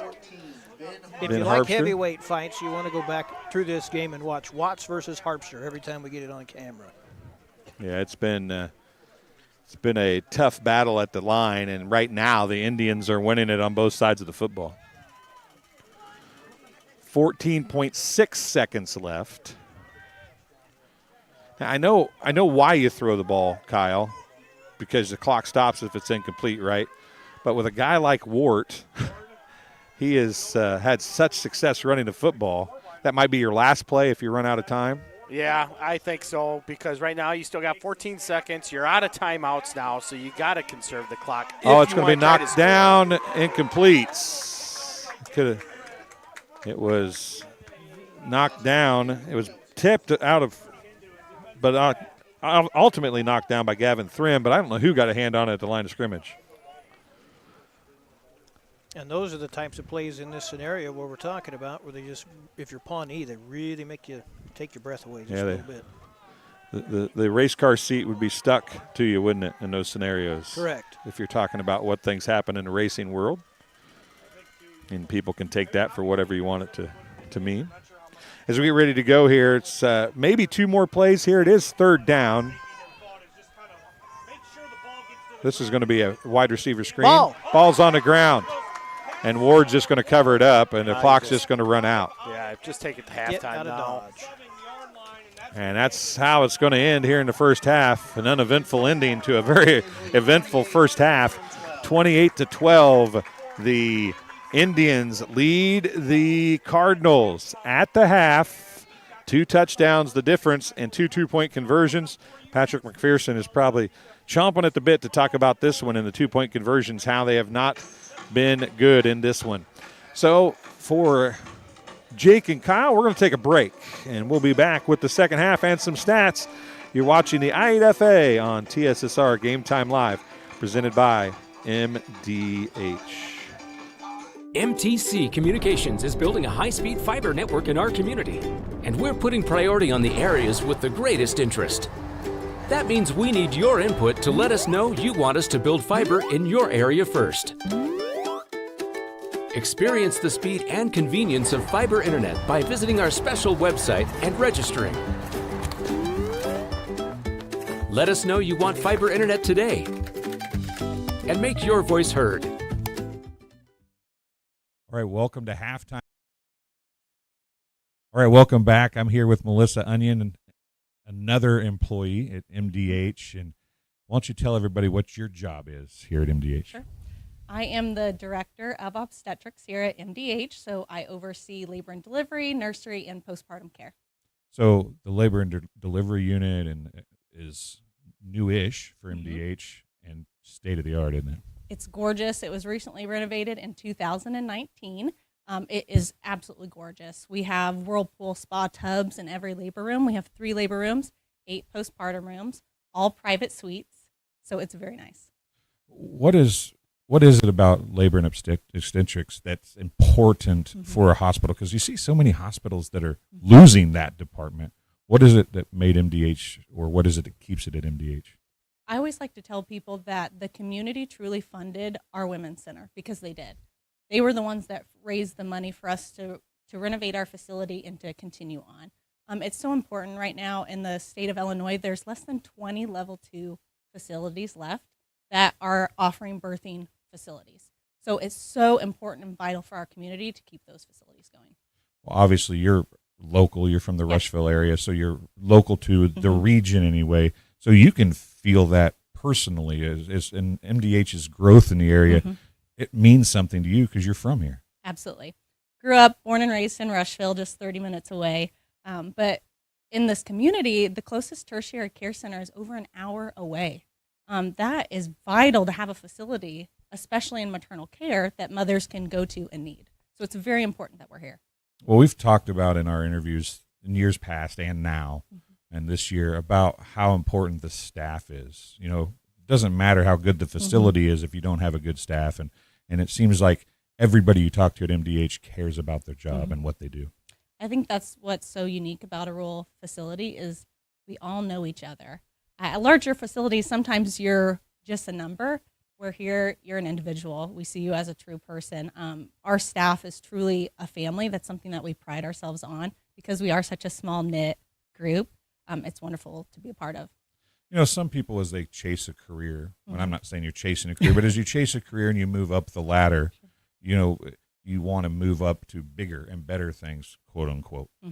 It seems like there's a lot of local folks that climb the ladder at MDH and that's where they want to be. And you seem to be one of those people too. What is it about MDH that makes you want to climb the ladder here, but you want to stay here? Once again, it's that small town feel, that sense of community within our hospital. We have a great administrative team that's really supported a lot of the younger leaders to continue to grow and to grow up that ladder and to give us the skills that we need to do so. So I really owe it to them to assist me to do that. If you talk about the labor and delivery wing, pick out a couple of things. You mentioned the whirlpools. Let's leave that out. Mention a couple things from the department that you think helps MDH stand out. So because we are a rural facility, we are able to provide one-on-one care to our moms when they're in labor. We've recently been recognized for our Promoting Vaginal Birth initiative from the state of Illinois. And we've implemented what is called a power tower that has all sorts of tools that moms can use during their labor to empower them through that process. And our staff love working with the moms to do that. And obviously you work with the moms, but care for the babies after they're born is key also. What is that? How do you guys separate those two things? Do you feel like both are equally as important, and are you able to handle both equally as well? Absolutely. So we're unique once again in the sense that we have to be versatile in all areas of obstetrics. If you go to a larger facility, usually you pick one area that you're an expert in, where we have to be an expert in all areas. And I think that really makes us stand out. That's not something that we take lightly. We jump in and we try to be the best in every single area that we can be. Well, Melissa, I thank you for coming and talking to us here, and it's a beautiful wing, and do everything you can to keep it as beautiful as it is, because I know that the mothers appreciate it. So absolutely. Well, thank you. We'll be right back after this. And welcome back. There it is on your screen, folks. You want to know what the weather's like here in Pawnee right now? That is it.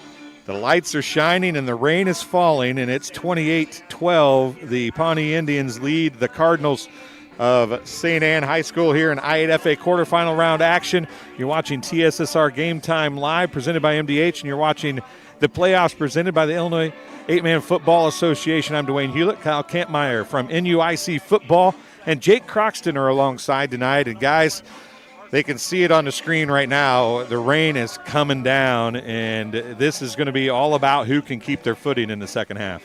You got to keep your footing, got to take care of the ball. I mean, we've seen the ball start to pop out a little bit. Now we're starting to see the footing go. As you can see the field, you're starting to see the wet spots between the 40 to the 20 on both sides of the field. Midfield looks pretty good still, but where the most of the game action is getting played at, it's starting to get sloppy. And, the run game's definitely going to be the critical benefactor as this game wears on. And looking at the stats here at halftime, Pawnee is leading that area with 305 yards rushing to St. Anne's 119 yards on the ground. Pawnee has also added 30 yards through the air. St. Anne has not even attempted a pass yet. We've talked about a lot of stuff here tonight, and we talked about if the Indians can win this game, if they hold on and can win, they play here next week against Amboy. Now, my question, Jake, what's this field going to look like next week if we have more rain all week long this week? Well, whatever damage you do to it now is going to be there next week, and you might have a couple dry days, but if you don't, these exact spots that we've been showing you here and pointing out, we've had a relatively dry fall, and as we said when we got here, this place is in really good shape for this time of year. There are not a lot of brown spots out there. It looks nice and green, but the damage that you do when you have to actually play on it right now, that's what's going to be key next week. It'll carry over. Yeah, Kyle, you talked about the team stats, but it's really individual stats for the most part here tonight, isn't it? Oh, yeah, absolutely. I mean, we're talking about Carson Wart, and more Carson Wart, as he has rushed for 307 yards. Of that 305 yards, we have some negative yards there from some bad plays by Pawnee, but Carson Wart with 307 yards on 20 carries and 4 touchdowns here in the first half. Just amazing play, and he is as advertised. He brings the power, he has the speed, and he has great vision as well, as he's able to get through the line, find the hole, get his cuts, and continue to move upward. And one of the most impressive things about him is exactly what we always want to see out of our running backs. He finishes going forward. Yeah, and he pretty much always does that, doesn't he? I mean, that's kind of his MO, it seems like, is to keep things moving forward. And the same thing can be said about Chris Link, but what we've seen the Indians do to Link that we haven't seen the teams before, they've kind of wrapped him up. They haven't reached out. They've went to his body and they've went to his legs and kind of kept his legs from moving, which Jake has been a key to stopping him for much shorter gains after that first long run. Well, that seems to be the difference. And as these conditions change, you couldn't put the TV remote down earlier because everything was a score. Big play this, quick return that, and everything is, the first quarter seemed to take an hour because of all the stoppages because we kept scoring. Now this rain is the big equalizer, and the thing will slow down a little bit here, you would think. And the main difference between Wart and Link, Wart seems to be able to make that contact and then bowl through for a couple yards, whereas Link, they're doing a great job of stringing that out and able to tackle him. He might get 5 or 6, but they're tackling him after the first hit because they're filling the gaps. But as this thing continues here, you kind of expect it to even out, and the big plays and the sloppy plays are going to probably be what's going to take over here. Yeah, we will see what continues. And Matthew Spitter or whatever your name is, don't really care at this point. You can take a timeout. That's what's nice about me being able to do this is I can put a user in timeout, and guess what? We'll just put you in there for 24 hours so your commenting days are done here this afternoon. I love being able to do that. It's fun. It's so easy. See you later. Nice knowing you. I don't know. That's one of the things. I mean, that comment right there, I get it. 8-man football is not everybody's key, but I tell you what, it's exactly what we talk about all the time. It's still football. Football is football. Don't care if it's an 8-man or 11-man. You have to go out there. You have to play the game. You still have to hit people, and it's still a lot of fun. The only difference between 8-man and 11-man, you got a little bit more area to find a way to get points on the board, and that's what you see. The thing is what I said is, you notice it if you're really counting players, but once the game starts, I've called 11-man games and 8-man games this year. I don't even notice a difference in the play once we get going here. Blackburn Volleyball is watching on the way back from a win. Run it up, Pawnee. So thanks for joining us. We appreciate that. Congratulations to Blackburn on the win. I'm from the old SLIAC myself, so I always like to see our SLIAC teams do well. So, Jake, as we move through to the second half here, the Cardinals get the ball first. We've talked about some key drives. The defense has helped them down the stretch of that half, but this first drive offensively, I think, is huge for St. Anne. You couldn't have said it any better. It's really going to be the key as to whether or not they can stay in the ball game. If they can go down here and get a touchdown and the 2-point conversion, they'll have a great shot to continue to battle here as we continue. But if they don't, that's probably going to be a problem. Yeah, it's one of the things that St. Anne's going to have to do. They're going to have to come out here in the second half, and they have to be able to score on this first drive. If they don't, and Pawnee is able to then take it back down the field, which we've seen them able to do all game long, and then convert that into points, you might as well put the bookmark on this one and call it game. Yeah, it's. We've seen that Link as a deadly threat, right? Every time he touches the football, but as the rain continues, which maybe it's lightened up a little bit right now, but as the rain continues, guys, that quick strike capability for both teams is disappearing a little bit, right? Well, and we're looking across here to the 30 where this big pile was that we had earlier. You're starting to see the tops shine a little bit. Maybe some of these footmarks are even filling up with water a little bit. So now all of a sudden, instead of stepping and being able to plant, you're sliding. And we've already saw that. I pointed it out on one play, Kyle, that Wart just pushed one of the defensive backs for St. Anne. He was leaned forward, had his feet planted, and he just pushed him and slid him back.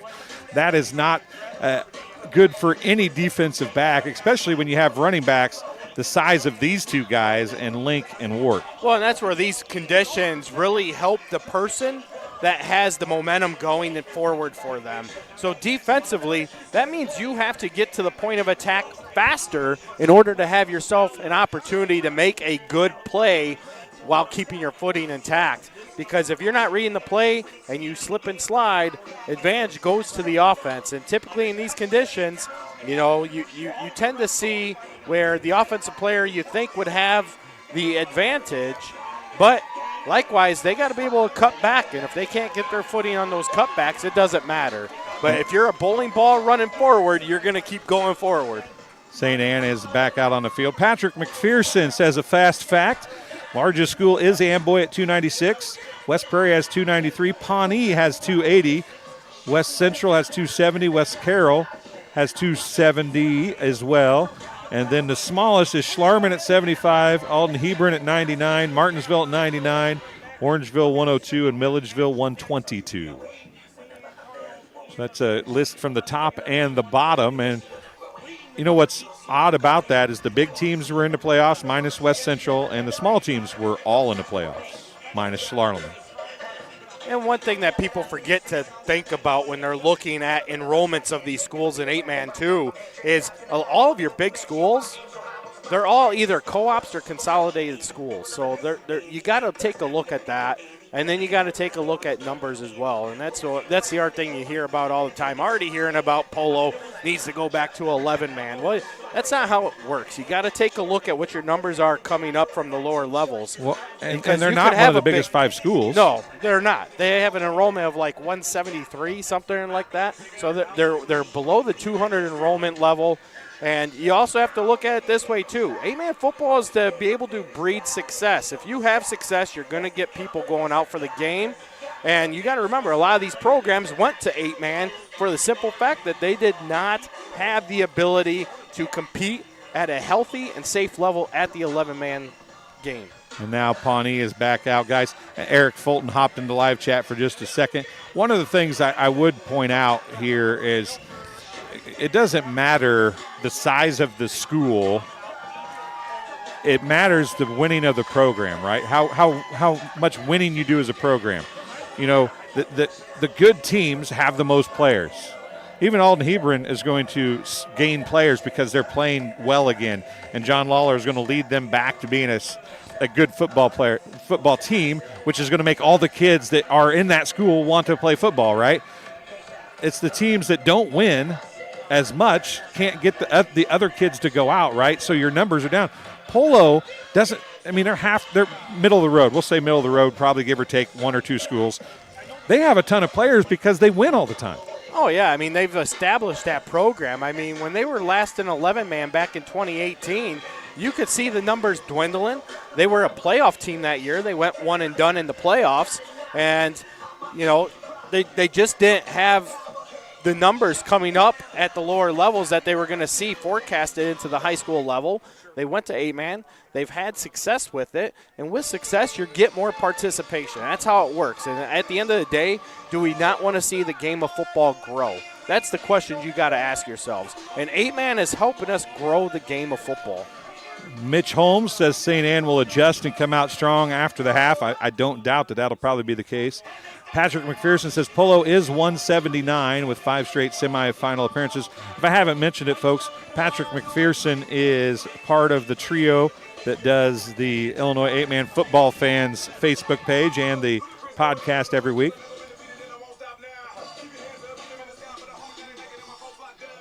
No, go back to speaking about 8-man football, though. I love the game of 8-man football. I love the game of 11-man football. I think there's a lot to take from both styles of play.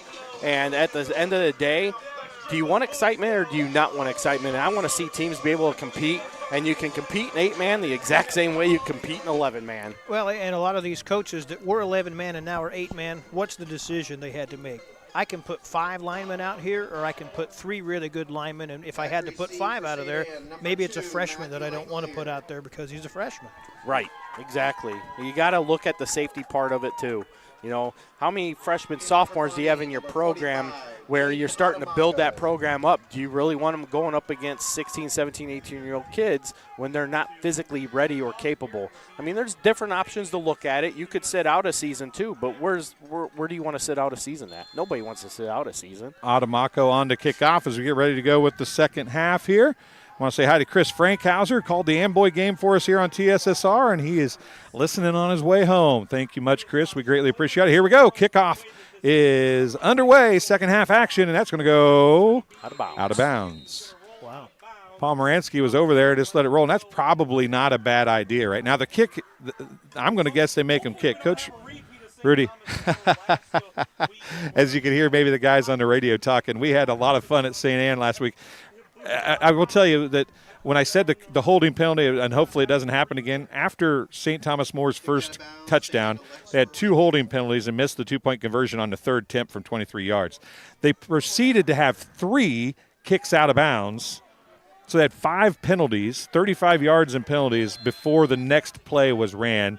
And we've had 1 holding penalty on a PAT. Now we've got the first kickoff out of bounds, and we'll see if we're ready to go here. Third quarter action is not really underway. Clock hasn't started. This is the second kickoff, and Pomeranski's going to take that from the 29-yard line.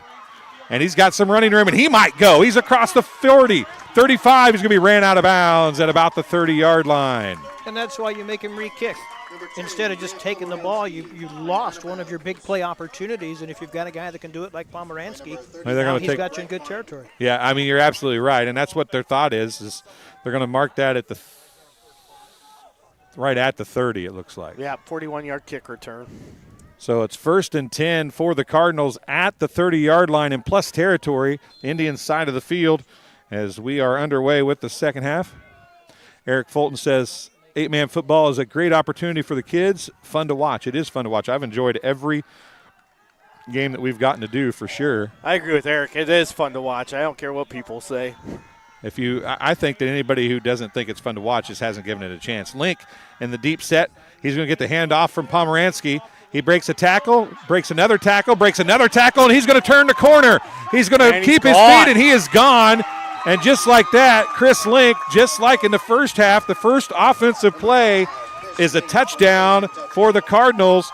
It's a 30-yard touchdown run for Chris Link. And the Cardinals say, we're not done yet, kids. But they need to get a 2-point conversion here. The 2-point conversions are huge. And I don't think they'll have Hayes kick here. It'll be a 2-point conversion as they're down by 16, so they need the 2. You can't see it, I don't think, but Link is over here down on the sideline as well after that one. He has taken a knee here on the sideline. So they're going to run this 2-point conversion without Chris Link. And Skyhawk out to the right side. Here's Pomeranski's going to roll right, throws short. Pass is dropped. No good. And I think Link's going to be okay over here. I was about to try to figure out how he stayed in bounds as he was tight roping the sideline over here. That kind of seems to be what he's worried about a little bit over here. Brian Kelly accent, thank you for watching. We much appreciate you tuning in. Lee Lafayette says, agreed. Wish St. Anne had football years ago. Many athletes I grew up with didn't get to play. And if you talk to Coach Lawler, that's exactly what he talks about, isn't it, Kyle? Yep, absolutely. I mean, you've got to have the opportunity of playing. And you know, football's, especially at the high school level, it's about community. And you want to be able to play for your school. I mean, yes, you can have co-ops. Co-ops are a great option. But there's a lot of politics that come with co-ops. Playing standalone football, in my opinion, is the best way to go about it. And 8-man gives you that opportunity to stay within your community. It allows you to wear your colors on the field and represent who you have in the stands. Patrick McPherson says, love you guys' comments. Bottom line is I8FA has kept many programs alive. And there's the kick. It's as Quib kick is picked up at the 44-yard line, and it's going to be finally brought down. And there's the slide we talked about. And you talked about it as who has the momentum, and it was for the St. Anne Cardinals, number 24, Quentin Thompson. And Quentin Thompson got the momentum there, Jake, and the power, and just kind of pushed him backwards, and he was sliding the whole way. Yep, after that first hit, he was able to engage and kept his feet going and drove right all the way through in there. I know we haven't talked about this. I don't talk about it much, but if you are a YouTube regular and you do super chats, we do have super chats set up. That means here's the handoff, it's going to go to Wart, and he goes right up the middle, and he slipped a little bit, or he might have went for more. He's for a gain of, you're going to give him 6, gain of 6. It's going to be 2nd down and 4, a very long 4. But that run goes back to what we've been talking about Wart all night long so far. Fast up the middle, lowers that shoulder, gets low, finishes forward. You're really nice giving him 5, 6 on that, just for a record. That's a 5-yard. He's over. You got to get there before you get it. You're one of those guys. I see how it is. If it's a half a yard, which it is, I'm giving him a full yard. You're a sweetheart. It comes out in the wash. Come on, man. You're a sweetheart. Absolutely. It's not what your wife said earlier. No, she's awesome. Wart handoff again, and he's just going to lower his shoulder and keeps running. He goes from the 49 to the 40, a 9-yard gain, and a 1st and 10. She is a sweetheart because she deals with everything you do and helps you with it. Oh, my gosh, she does a fantastic job. You know, so many times I get people that are commenting, how do you cover this game? How do you cover that game? How can you keep up with everything? And it's not really me. It's Carrie behind the scenes running headquarters at home for us, and she does a fantastic job. She's able to sit there, pull up a bunch of games through the different streams that we have available to us, and can get those updates quickly. And, of course, we rely on updates around from our community members as well. Here's to get Ward. those scores. Going to take the handoff to Wart, and a delayed handoff, and Wart's got a lot of running room. There's that and slippage. And he slips. He kept his feet, put his hands down, and kept his feet under him, and he gets a gain of 15. It's 1st and 10 from the 25. You know, Go when ahead. you're able to stop like that, and he was able to keep his footing in the backfield, and it froze the defense, and now you're in the slot trying to get over and make the tackle, and he was able to slide right through before anybody could get there. So it's 1st and 10 from the 25 as we have 10 minutes exactly left here in the third quarter as the Indians look to run a little time off the clock here, but they're moving the ball down the field pretty quickly themselves, and Ward is going to let some time run. He finally takes a snap, handoff to Wart. Wart hesitates again, spins, and he's going to be brought down, but it's going to be close to a gain of 5. Give him a gain of 4 to bring up 2nd down and 6. Number 9, Carson Wart with the carry. And what I was talking about, super chats, folks, if you get into chatting and you want to drop us a little $10 gift or whatever for bringing these games to you, we would greatly appreciate it. We do have advertising capabilities for live reads, commercials, as you see. We also have fan support, so you can your name can be at the beginning and middle of the games. You can watch an Amboy game for that if you want to see what that looks like. But, again, if you want to do super chats, those are available, and we'd love to take every little bit. It does take a lot to get this stuff up and down the road, covering all of the I8FA games. Here's Ward again on the carry. Keeps his feet and his hands down, and he's going to be down to the 10. It'll be 1st and goal. A 15, 16-yard run for Warts from the actually had a 5 before that, didn't he? So it's a 4 before that. So from the 21 down to the 9.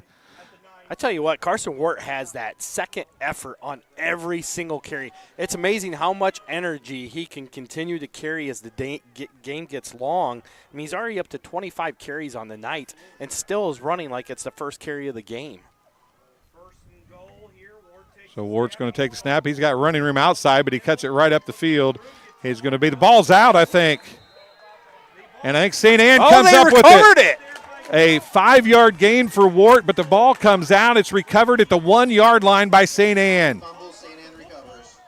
Wart with the fumble. He got a 5-yard gain before he coughed it up. We'll see where they mark it at. It looks like it's 1st and 10 from the 1-yard line for the Cardinals, and a chance to get it back to a one-score game with 8:23 to go. And now, how important to Jake is footing here if you have the ball in your own end zone. Well, St. Anne had done as good a job as they've done all night. Wart was still getting the yards, but they were in the right places. They got a hat on a football there, and right now footing is definitely your enemy. You got to just get it on the ground and get it out of your danger zone here. And just like that. And out across the 5, Pomeranski. I said just like that. The ball was actually down on the ground there. He was able to pick it back up just like nothing happened. Nice little 6-yard gain Pomeranski there for Pomeranski. On the carry. Going to be a gain of, that's a gain of 7 it looks like. Second and, I don't know how that happens on a busted play, but you get second and 3 now, and a little breathing room, which is maybe more important than anything. The rain's still just coming down. They're going to have to hurry here. They're going to waste the timeout if they don't hurry up. They're down to 5 seconds on the play clock. He's counting it down. 2, and they get it off. To Link. He's going to be brought down shy of the first down at about the 9-yard line. 2-yard gain. You're going to gain 1. It's second or third down and 2. Yep. That's a pretty big percentage there when you've got an 8-man football team and there's 4 red jerseys on the top of the running back there. Yeah, that's the thing, right, is when you have a guy like Wart and a guy like Link, Kyle, they're going to tend to float towards him, the jerseys are. If you can find somebody else to get involved, you can make some things happen too, right? Well, and that's one of the things that we brought up in the Link brought down in the backfield. Wow, what a hit. Man. Caden Anderson, I believe, on the stop. Maybe that's what the radio said. It was Caden Anderson. He gets the stop. And now the punt team comes on, and that's all kinds of bad things can happen. And that's what I'm talking about right there. I mean, going back to that, you know, we talked about it pregame. You had to be able to stop Link. They've done a good job of it. He's been proven to be their sole guy. You got to play defense, and you can still play defense in 8-man football. That just proved it right there, man. There's the punt. They get it off. It's a low-line drive, a chance to return it here. It's going to be picked up by Coyne. He's going to be spun out of bounds. And it's going to be 1st and 10 at about the 35-yard line. So they can't really flip the field there, Jake, but it could have been a whole lot worse. Well, they did take advantage of that fumble there. You know, bad luck by Wart dropping the ball there, but, you know, they weren't able to capitalize there. No, but like you said, they were able to keep points off the board. Now they have Pawnee starting further back than where they were at the change of possession. They got to hold again, though. Hopefully get better field possession here once they do. It just takes more time off the clock, which is now becoming an enemy. I want to thank you, Eric Fulton, for the super chat. We appreciate that greatly. And a handoff to Ward on the delayed handoff. And he's just kind of hopping and skipping and jumping around, and there's not a whole lot going on. He's going to go for a yard or 2 gain. An official's timeout. Got a player down on the near side. Not sure who that is, but they're asking for the trainer immediately from St. Anne. There wasn't a lot going on over here for that to be a big hit. They're trying for the trainer as the trainer from the Pawnee side comes over. It looks like it's Quentin Thompson. It's number 24, maybe Quentin Thompson, but that was the dreaded 74. He was injured last week. Malik Gibbs Bay was injured last week and came back in the game, and he's going to try to get up and I think get off the field, but you wonder what the lineman is doing over there by himself at that point in the play, whether he's trying to get off the field prior to the play or what's going on for sure, but he gets up and walks off under his own power. But when you're out there by yourself, those tend to be the dreaded non-contact injuries, right, which we see so often, especially in the NFL and NCAA, which tends to be lower leg or knee injuries. That was where my mind went, but he was able to walk over to the bench here. He's still not real happy, but it wasn't that. Once again, thank you, Eric Fulton, for that super chat. We greatly appreciate it. We love bringing these games to you, and any help we can get is greatly appreciated. Wart on the handoff up the middle, and he's going to break it. He breaks free. Oh, wow. Look at that run. And he's going to be in for a touchdown. 34 yards. Caden Wart, Carson Wart, from 34 yards out. And it is 5:48 to go. And the touchdown on the field for the Cardinals, or for the Indians, 5th touchdown run of the night for Mr. Wart, and is sitting 7 yards shy of 400 yards on the day. Just an impressive performance overall. I mean, this kid is as advertised. I want to thank Coach S for dropping in a super chat as well. It says, thanks for all you do to showcase small school athletes. You are more than welcome to come down to Pawnee for a boys basketball game this season. And it's going to be stopped on the 2-point conversion attempt again. So the 2-point conversions for both teams, Jake, have not been very successful. Nope, that one's going to go right back on the chalkboard of the ones that you don't want to see. Well, Coach S, we just might take you up on that. We love to do some traveling occasionally and see some other schools. So why don't we try to work that out and see if we can get down and see a Pawnee basketball game as well. So we'll take a quick break here. You're watching TSSR Game Time Live, presented by MDH.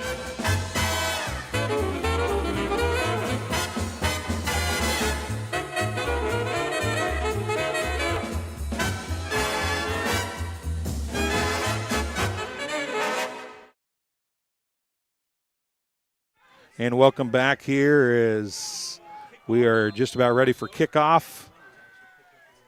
As Adamaco ready to kick things off. There's the kick down the middle of the field. It's going to be picked back. And a nice return opportunity here for the – man, that was a touchdown-saving trip.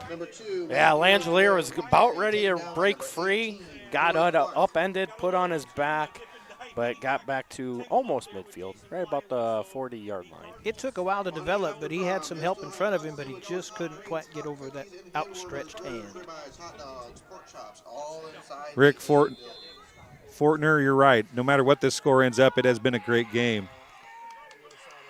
And Lee Lafayette says the rain benefits Pawnee, and it really, you got such a big back in Chris Link, but he – as big as he is and arm tackle breaking as he is, he's not the run over you kind of back that Ward is. So I think that Lee is 100% accurate in that. There's Link, and he says, wait, I can do some of that too, as he goes for a gain of about 4, and it's going to bring up 2nd down and 6. Yeah, you're absolutely right. Link is very impressive nonetheless, but he definitely relies more on the cuts to get into open space than what Carson Wart does. Carson Wart will do the cuts, but at the same time, he's going to lower the shoulder and bully over. And if there was ever a play that defined tonight's entire game, Wart with the stop on that one. Yeah, he's been there on both sides of the football. There is zero doubt about that. Link, the deep setback again. Pomeranski is going to fake the handoff, rolls right. He's got a Adamaco in his face, and he goes down. See, 2-yard loss on that too. That's where the field comes into play. And we've seen Pomeranski, Kyle, have problems with his footing on several occasions here. We've seen both him and Caden Ward really have those issues trying to get out of the pocket, especially in the areas of the field that we talked about all night. The 40 and through the 20 on both sides of the field are saturated and are getting very muddy. Footing's getting very sloppy. And he was out on that outside edge there where it's a little bit cleaner, but still it's wet out there, and that footing's getting hard to keep. And Link's going to get the handoff, and he's going to be brought down quickly. And the defense for the Indians now have really keyed on Link, Jake, and they are finding their way home before Link really gets a chance to open anything up. Well, and you got to go here for it, right? It's 4th down. Yep. Yeah, it's 4th down. You got 7 yards to go. You're at your own 43-yard line. You have to do something here. You only got 3:55 to play in the third quarter, and you're down 3 scores. It is only, well, you're 2 scores, right? 16 points. Is my math right? Oh, yeah, you're right. I forgot those 2-point conversions, man. And the overthrow to Link intended for him from Pomeranski, and it's going to be a turnover on downs to the Indians. 1st and 10 at the 43-yard line, 43-yard line. And it's 3:45 to go in the third quarter. And we've talked about daggers and running hard, and this possession right here for the St. Anne defense is huge. If you want to stay in this game and have a chance, this is it, right? Yep, it's starting to get long in the tooth here, and you start to see some body language on the white side. I see what you did there. Yes. I see what you did there. Here we go. Ward in the shotgun. Fulton in motion. Going to hand off on that back handoff. No, the fake the handoff that time. Ward has got a wide open receiver on the near side. It's going to be incomplete. He was wide open. That was Fulton on the attempted catch. It's incomplete. If Ward could have just got his foot underneath him just a little bit longer, he probably completes that pass too. Yeah, it's –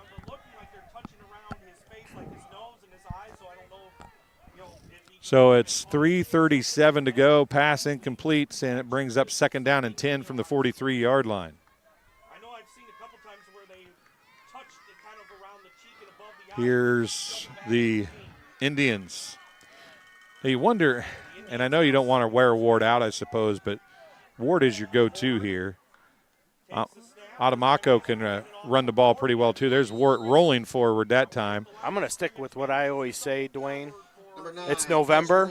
Run teams win in November. Your workhorse is working for you. Keep feeding them the ball. Long 3, short 7, 3rd and 7 for the Indians with 3:17 to go. So it's a short 7, 6 3/4. Yeah, what'd I say? I don't know what I said. I'm not sure either. It's been that kind of a game. I'm not used to having this many people to talk to, so I'm keeping thinking what I want to lead you guys into or talk to you about, and then I forget about what's going on. I got to get used to this whole 2- and 3-man crew thing again. Do a lot more of it in basketball than we do football. Wart on the carry, and he's going to have a first down and more. Down inside the 30-yard line. 10-yard gain puts him over 400 on the night, now sitting at 406 yards. And that's his 30th carry of the evening. We mentioned off air for you to get the coaches. You might try to get Carson Wart to come up too. I'll give that a shot. See if we can make that happen.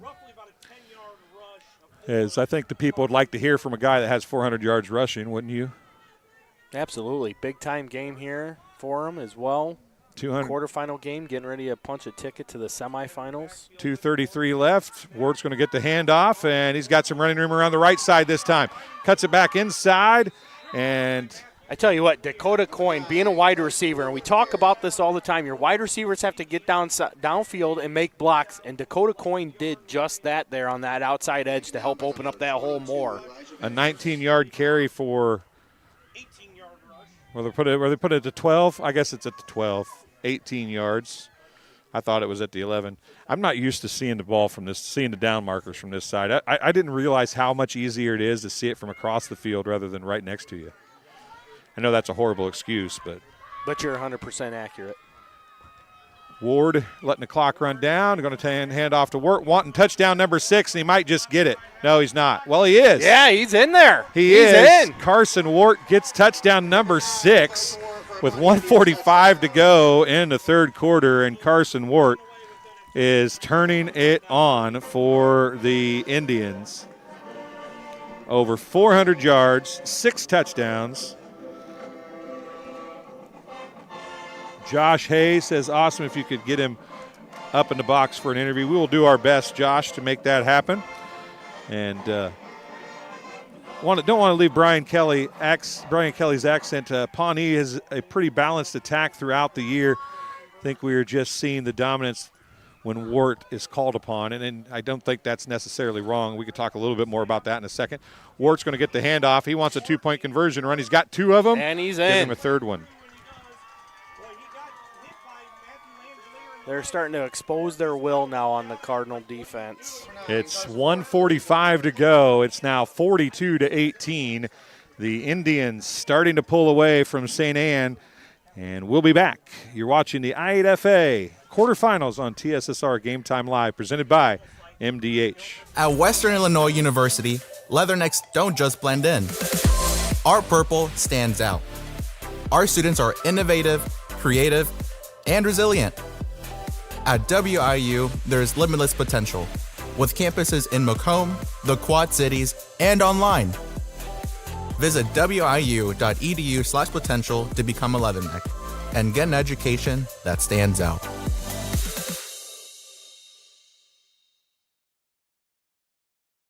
And welcome back. Jaden Adamaco on to kick off for the Indians once again as we get ready to go here. It's a 3-possession game now, and extended it to the biggest 3-possession game you can have. They're up by 24. 42-18 are the Indians. It's going to be a short squib kick. It's through the they're head. going to recover it. It's going to be. It's Pawnee ball. It is recovered by the Indians. And that's the size, I do believe. It is number 40, Lucas Size. He's a sophomore running back, defensive back, 5'9", 140, and Coach Tolley said he's going to be a good one for them in the next year or two. And he's done several big things when we've watched him here on TSSR Game Time Live, presented by MDH. And that wasn't really an onside kick. It was a squib kick that went right by an up back for or a lineman, I guess, on the kick return for the St. Anne Cardinals. And it's going to be 1st and 10 for the Indians, up by 3 scores and 3 two-point conversions with 1:43 to go in the third quarter. They tried that earlier, something similar, and didn't execute in that time. I don't think they meant to, like you said, but they were able to dive on the onside there. Man, you almost think a score right here. I mean, it's getting dire need now. A score here puts the nail in the coffin on this one. Wart bounces outside. He's going to be close to a first down.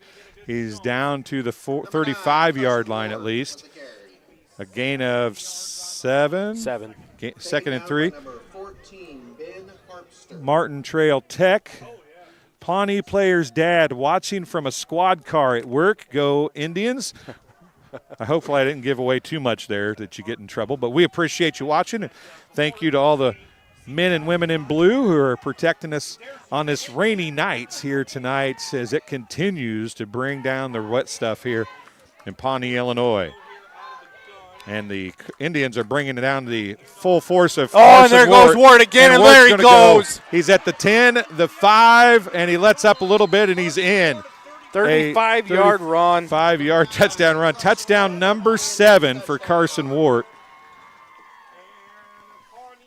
St. Anne's got some new players in on defense, and I think they thought they had a really good shot at Wart right there, but they ran into each other, and he got away.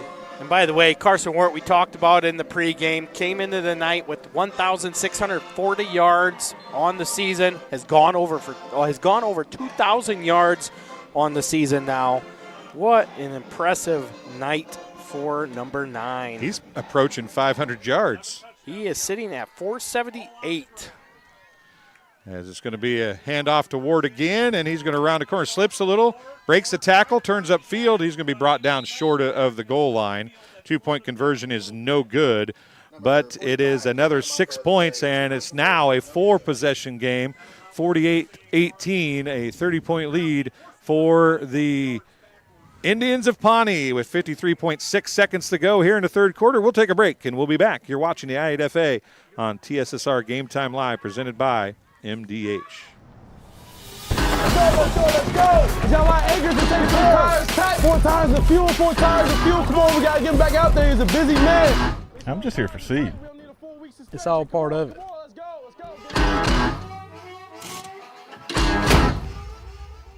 Suit up.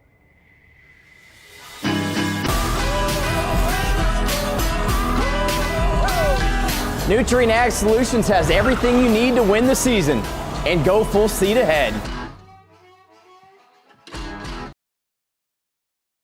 And welcome back here to Pawnee High School as it is 48-18 as it's a deep kick this time.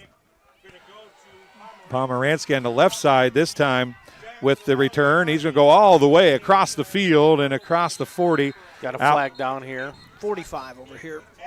Number 10, There's enough people down there. I'm not sure who it's on, but it had a little chippy there.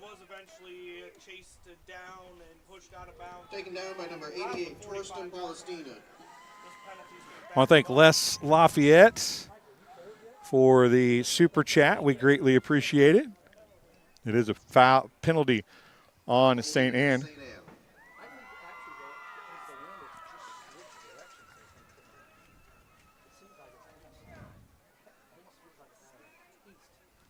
I think the kickoff team guys were looking to engage there and made it happen and kind of rubbed some of the return team the wrong way there. 10-yard penalty. It's going to be 1st and 10 from the 34-yard line. Back to Les. He says, really appreciate the stream. Link is my nephew, and I live out of state, so you allowed me to see his last game. Well, we appreciate you watching, and he has been a great one. And there he slips and call illegal procedure. And on the Cardinals, and Link went in motion when they threw it, but I don't think it was on Link. We're still 45.8 seconds to go here in the third quarter.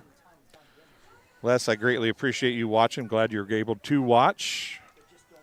And this one would take a miraculous comeback, unfortunately, for the Cardinals. But the game is not over yet. There's a whole quarter of football left. And now Pomeranski slips, tosses it forward, and, man, a big-time hit. Holy smokes. Warts. Thompson was the one that got the catch. The tackle was by Wart, and number 16 was Caden Anderson, who's up there. Oh, Casey Dunham, but 16 was there as well. I saw Wart get up. Pomeranski deserves a tip of the cap there. I don't know how he got that ball out of there. Without slipping and falling. He's right in the quagmire as the worst spot on the field. A pitch, that's going to be a pass to Thompson. He's going to be hitting the backfield. No, that was Langelier. Langelier, number 2, Langelier. That's a loss tosses of a yard. The ball, and he's going to lose more than that. They're moving it way back. Clear back to the 25. And that's the end of the third quarter of play. No, I think the down yard guy was just going the wrong direction. So we will take a break. We're heading to the fourth quarter. The Indians lead 48-18. It was all Pawnee in quarter number 3. You're watching the I8FA on TSSR Game Time Live, presented by MDH. I went through MDH when we were trying to get pregnant. We were struggling the first year, and then when we got pregnant, I stayed at MDH and through labor and now for pediatrics. My experience was nothing short of phenomenal. I was met with amazing staff members who helped me through concerns that I had when she was first born, helping me learn how to be a new mom. It was really reassuring and comforting knowing that I had so much support and kindness around me. My entire pregnancy at MDH was amazing. And welcome back as we get ready for the fourth quarter here from Pawnee High School. It's 48-18. Pawnee with the lead over St. Anne. And, guys, that was all Pawnee in quarter number 3. Outside of the long run by Link to open the quarter, it has all been Pawnee since then. St. Anne did what we said they needed to, right? Well, the rest of it didn't quite go their way. No, they did what they needed. And Les Lafayette, the uncle of Chris Link, says that he has a shoulder injury right now, so still proud of him and the Cardinals. Many of these players just started playing football. Props to Pawnee for a good play, and that's right. You know, you have to give these kids credit. They've done a lot for 2 years. Here's Pomeranski. He's got it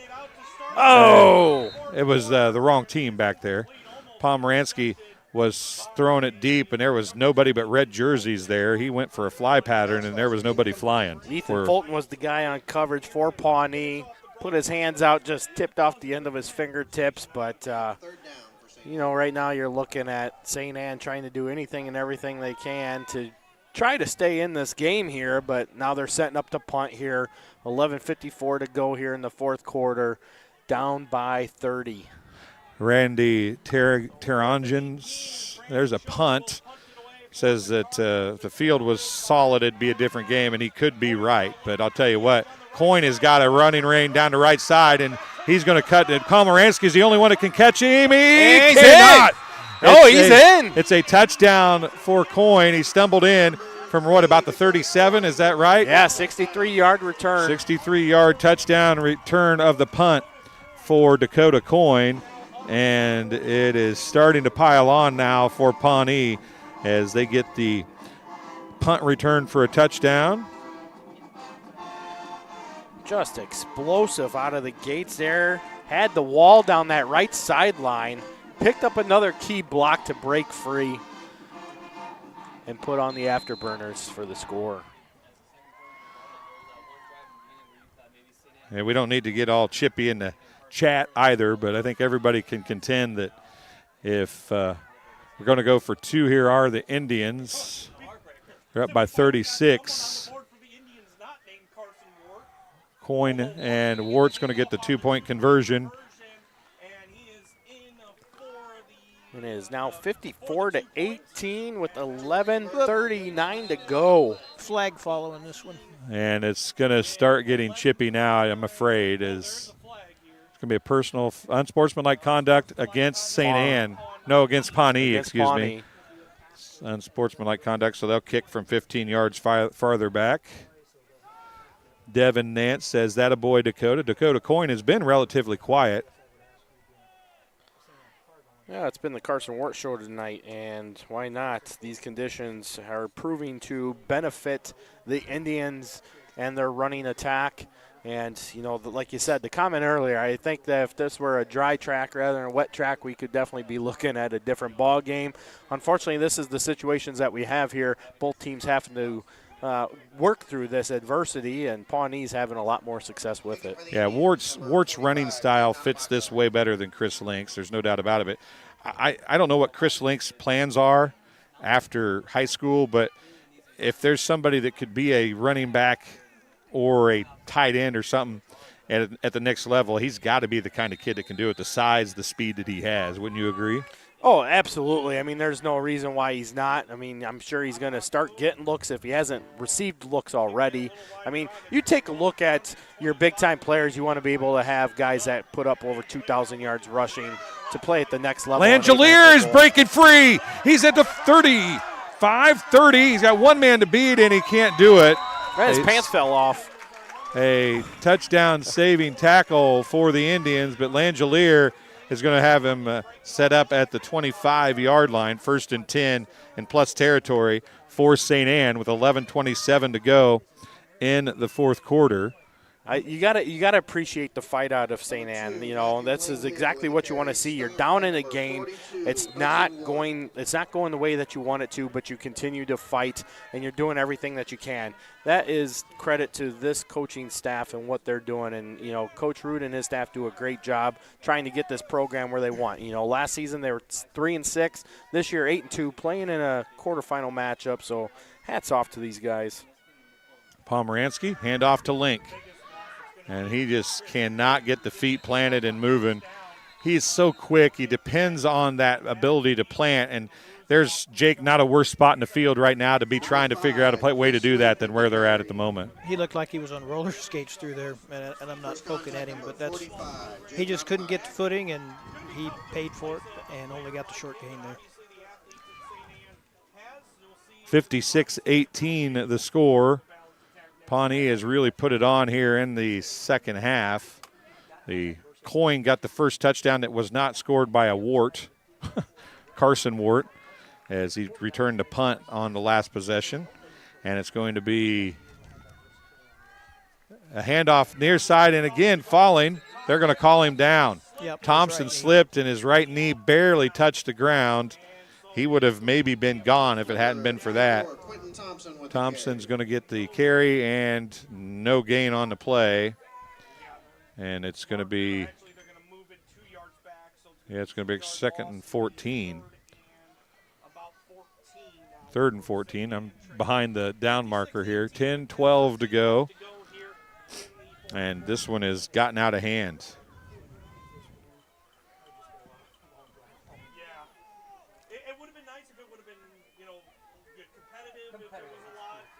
And once again, it's raining as hard as it has all night. Yeah, you called it earlier, Jake. You said it was going to continue. Now a flag's down. Flag on the play. This might be. That's motion over there. Yeah. No, we're going to call offsides on the Indians. 3rd down and 9 now for St. Anne. And Kingdom agrees with you, Kyle, that this team is only continue to get better as the years go along. I would imagine this St. Anne team only in their 2nd year in the I8FA. 2nd year they've had football since 1979 as a school. They co-op for a few years after that, but it's the first time they've had football was last year since 1979.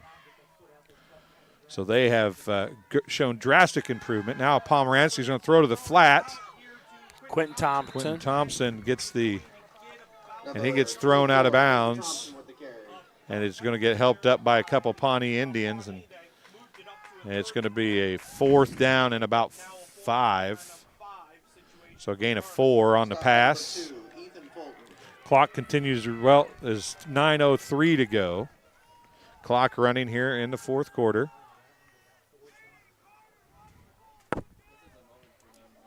Bring up 4th down for St. Anne.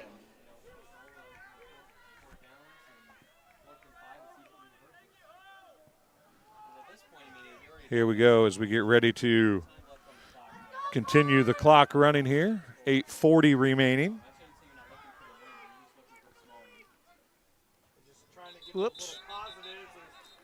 Flag on the play.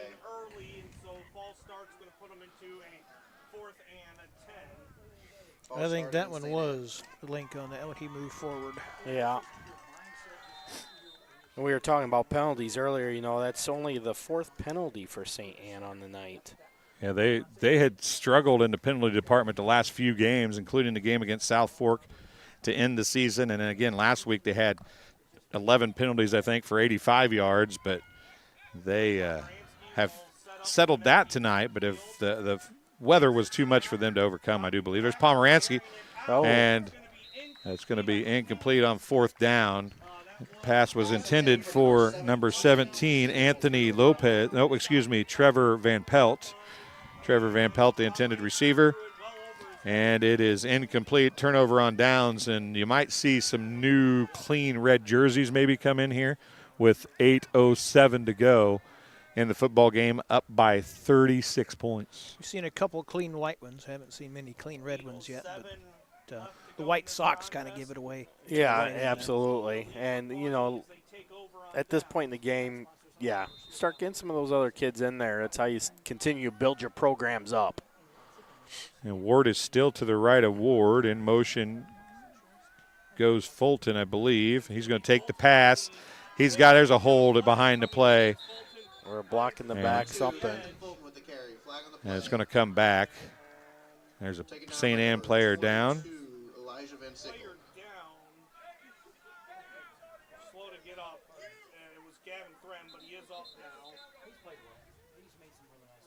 Thrim is going to be the one to come off.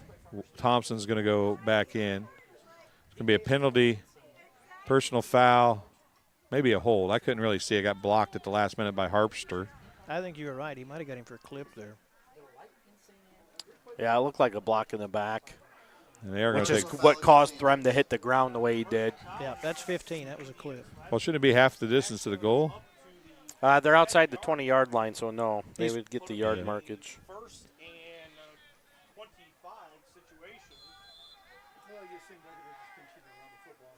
Well, they only took, they did take 15 off, I guess. 1st and 25. I thought they only took 12 off for a second. Can't really tell where the first down marker is. About the 12. No, the yard marker is for the. Yeah, it's about 22. Warts, he wants 500 on the game. He's going to be held up by Pfeiffer and Moore. He's going to get a good chunk of it back. Number 9, Carson Ward with the carry. See where they put it here. Yeah, they only took 12 yards off on that. It was from the 24. He got 12 back because he's at the 12. He's at the 24 now, wasn't he? Yes. So it was a 12-yard penalty. Correct. You are correct. Evan Harpster. So it's a 12-yard gain, and it's 2nd down and 10. And that puts Mr. Ward up to 490 yards now on the night. I bet he's going to get another carry or two to try to get to 500. Clock running, 7:03 remaining.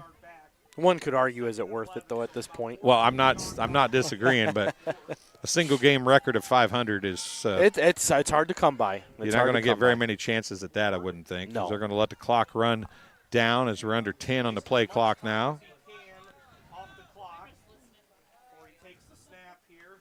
And it's going to be a pitch to Coyne. Oh, and he's look at outside, that block. and he's look at that go. block. He's going to go. Pfeiffer's giving him a rundown, but it ain't going to help. Catching him. From the 24, that's a 77 yards. 76 yards, yeah, 76. Coyne, a pass from Ward to Coyne, and that'll give us a running clock as well as the touchdown for the Indians.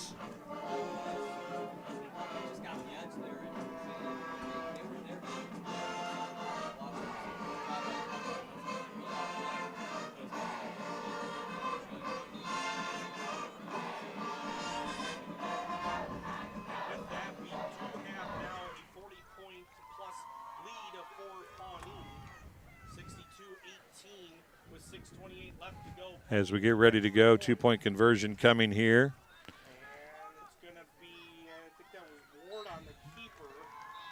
Actually, it's not Ward. It's number 18, Coy Clark, the backup quarterback on the return.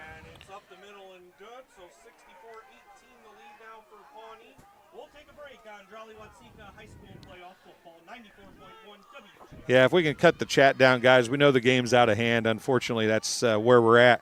There's no use arguing about it in the chat. People are wanting to watch on the TV screen, so hop in there. We're going to take a break. We'll be back. You're watching TSSR Game Time Live, presented by MDH. At Western Illinois University, leathernecks don't just blend in. Our purple stands out. Our students are innovative, creative, and resilient. At WIU, there's limitless potential, with campuses in Macomb, the Quad Cities, and online. Visit wiu.edu/potential to become a leatherneck and get an education that stands out. Adamaco on to kick off. As going to go out of bounds. Might be another kickoff here. We'll wait and see.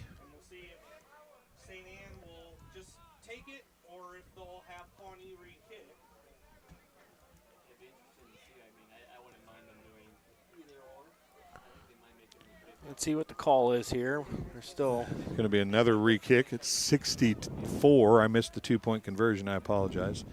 64-18.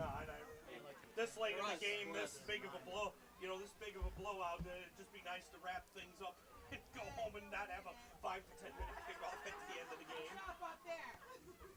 So looking at what we have going on here, Pawnee clearly going to be the decisive winner in this one. They will play host to the defending state champion Amboy Clippers next week here in Pawnee, and we'll see what kind of game time we get for that one, as Pawnee likes to play those late games.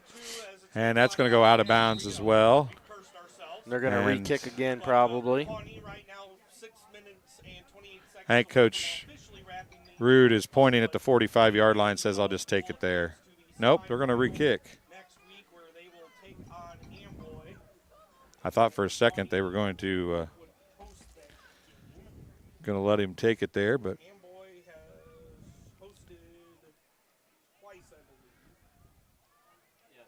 yeah, great game, guys, and it's really been a great game, and the two teams have battled so hard, and this is the kind of game we were talking about. You weren't with us, Kyle, on the way down, but we were talking here is they are going to take it as the teams are going to come out late. Pawnee's got a ton of people, and they got a bunch of extra people out there. And trying to get subs in, got too many people on the field in that situation. Yeah, I think they were just not ready there. They thought they were going to kick, and then the kick team went off, and the defense didn't come back on quick enough, and then St. Anne was ready, and it was all downhill from there. But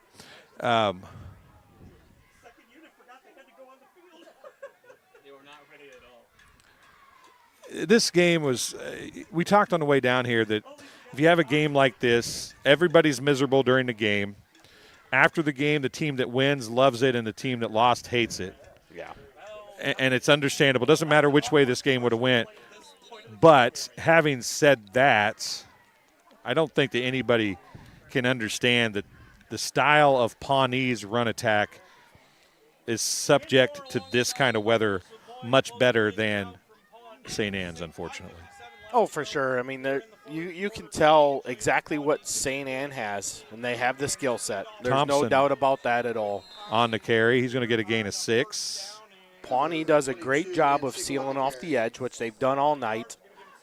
And when you have a running back that relies on their cutbacks, it becomes easy to take that path and then just squeeze them down and finish off the play. And Pawnee's done that very exceptional tonight. A 6-yard gain for Thompson there on the run for the Cardinals. Clock is running, 5:20 to go here in the football game as we work through the final 5 minutes and 20 seconds. We'll have some stats for you at the end of the game, and they are some big ones for a few players. Thompson, the deep setback. Pomerancy's going to hand off. Nope, fakes the handoff, rolls right, throws down the field. He's got wide open receiver, and he can't hold on to it. Van Skyok can't hold on to it, and it's incomplete. And it's clock will continue to run, and that's a heartbreaker for Van Skyok, who maybe had a chance at a touchdown there. It's third down and 4. Well-developed play for St. Anne, too. I mean, Pomerancy did a great job on that play fake. Van Syak got downfield very fast, was wide open. Oh, man, unfortunate. Tough break, and this weather doesn't help a pass like that, right? A little behind him. He had to turn around the other direction. Pomeranski's going to roll right again. Waves for Pfeiffer and shaves him down the field and going to step out of bounds. They'll give him the first down. Clock will continue to run, but it is a first down at the 45-yard line. They're going to give it to him. They're moving the chains. They were going to move the chains whether or not he got that, I think. Oh, yeah. They were giving him the first down right I mean, from our vantage point, he was definitely tiptoeing the white line there. Could have been out. Ref maybe didn't see it, whatever. Marked him out where he felt fit, and hard to tell from up here. 4-yard run for Pomeranski is 1st and 10 for the Cardinals at the 45-yard line of the Indians. Pomeranski hands off to Thompson around left side. Now he cuts it back to the middle. He's got some running room. He breaks a tackle. Good he's spin at move the there. 25-20, and he's going to be down inside the 20. We'll see where they mark it, but it's going to be a 1st and 10 near the 20. Looks like he's getting close to the 20 there, inside the 20, maybe. Yep, 19-yard line. 1st and 10 at the 19. How long was that play? Do you remember? Taken down by number 32. That was from the 35. So it was a nice 16-yard run there. So it's 1st and 10 at the 19. Clock continues to run, 2:52 to go. Hopefully we'll get both coaches on here. Thompson again with the carry, going to his left, fighting. This is what I'm telling you. The St. Anne team, they don't stop fighting. And you got to applaud a team that when things aren't going the way that they should be, that you continue to fight. He's going to gain 3. It's going to bring up 2nd down and 7. The thing that you're also seeing in this game is the fact that there's a lot of red jerseys getting to the ball. They float to the ball. They get there in a hurry. They don't quit. And that's one of the things that a lot of people have talked about defensively. The teams, if you can't get multiple jerseys of the same color to the football on the defensive side, the red jerseys have gotten there and done that tonight. Oh, definitely. I mean, they fly to the ball. They're doing a good job of staying home. Throws and an open receiver, touchdown. And even on that pass play right there, I mean. Zoom in there tight so we can see who that is, if you would. Is that as zoom as tight as it'll go? That's number 34. That's not 24, is it? 34. 34? Yes. Brandon Schuth. Brandon Schuth. I think it's 34, not 24, I think. So that's what we're going to go with. Tell by the knee braces.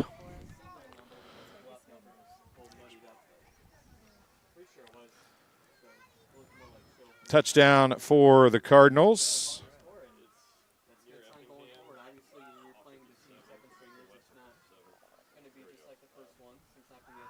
Pomeranski rolls right. He's hit, and the ball falls. Pfeiffer was getting tangled up with a Pawnee Indian there and kind of a little shove at the end. And so we got Pawnee up 64-24 with 2 minutes remaining in this game. And like we said, Pawnee will be staying home next week where they will host the Amboy Clippers in the state semifinals.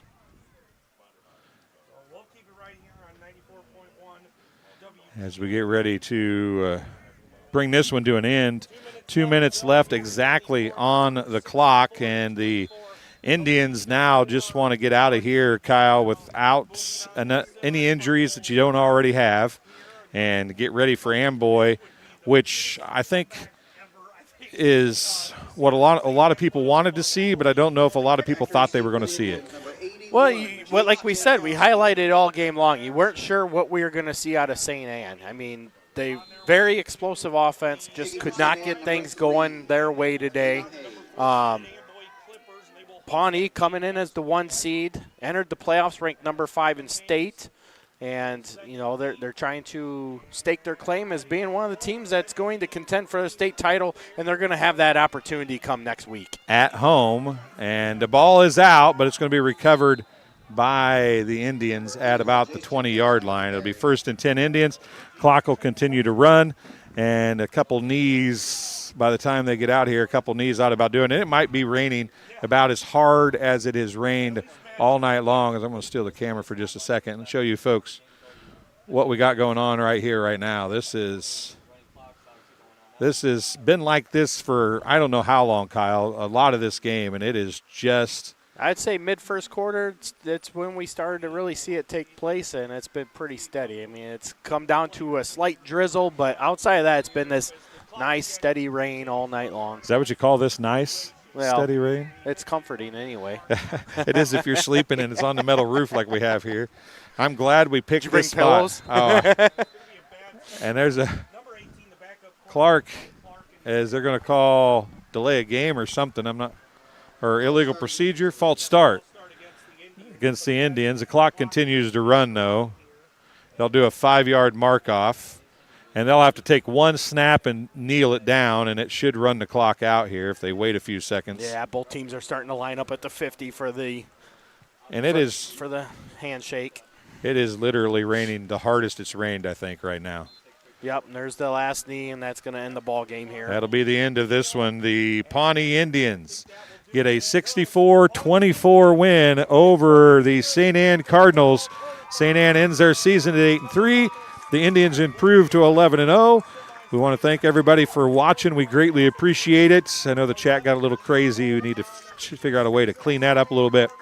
But thank you, everybody, for the super chats. That is greatly appreciated. That will help us get up and down the road and bring you the semifinal games.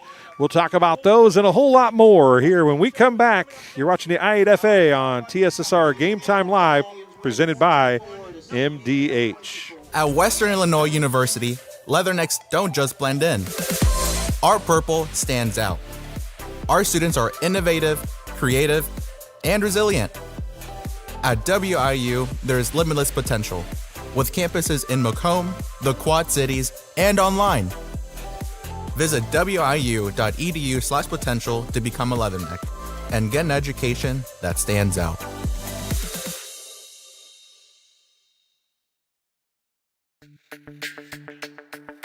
We're for agriculture, for growers, doers, whatever it takers. We're for doing things with purpose. We're for the little guy with big guy dreams. We're for agriculture. We're for you. Nutrien Ag Solutions, leading the field.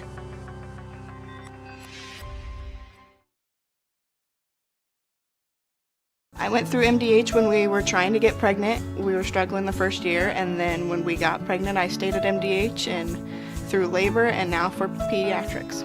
My experience was nothing short of phenomenal. I was met with amazing staff members who helped me through concerns that I had when she was first born, helping me learn how to be a new mom. It was really reassuring and comforting knowing that I had so much support and kindness around me. My entire pregnancy at MDH was amazing.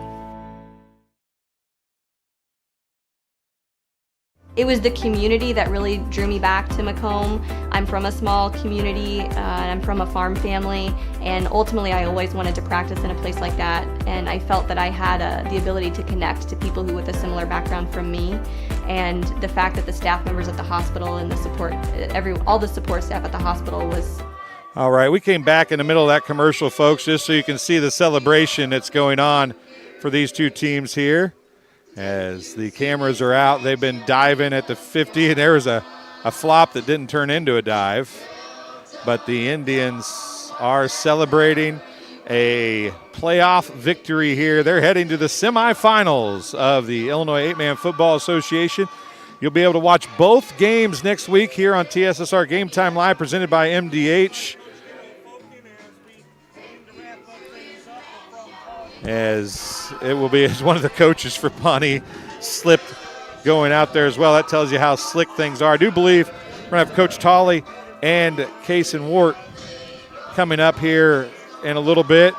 And we will. And there goes the coaches sliding right into the middle of the pile as the coaches kind of barely saw it, I think, sliding through the middle. But it's been one of those games that you're going to remember for a long, long time. And at the other end of the field, unfortunately, we have a lot of St. Anne fans watching. They are being cordial guys. You win like a champion and you lose like a champion, and they're holding their heads high, and they have a lot to be proud of due to St. Anne Cardinals. I know the chat has been kind of ugly lately, but this St. Anne Cardinals team has turned the program around. Chris Link was a huge part of that, played a little bit injured. Pfeiffer played a little injured tonight. And it is time for them to look to basketball and get ready for next year's football season. Kyle Kampmeyer still alongside. And, Kyle, it was a game to remember for the Pawnee Indians. Yeah, I mean, you gotta look at it. They booked a trip to the semifinals, holding up to that #1 seed here. Had an extraordinary effort offensively. Finished the night unofficially with 594 yards of total offense, 490 yards by their workhorse running back Carson Wart, who finished the night on 35 carries and rushed for those 7 touchdowns as well. So what a night for Carson Wart and the Indian offense tonight in a big quarterfinal matchup that went the way of Pawnee, 64-24. It was a fun game to watch. It's, it's great if you're Pawnee. I'd love to see this game played on a dry field. Yes, I think this game definitely would look different on a dry field. I mean, we've talked about that a couple different times. The rain and the mud definitely benefited the Pawnee offense a lot more in this game than what we saw out of St. Anne, and unfortunately, that's the situation that we have.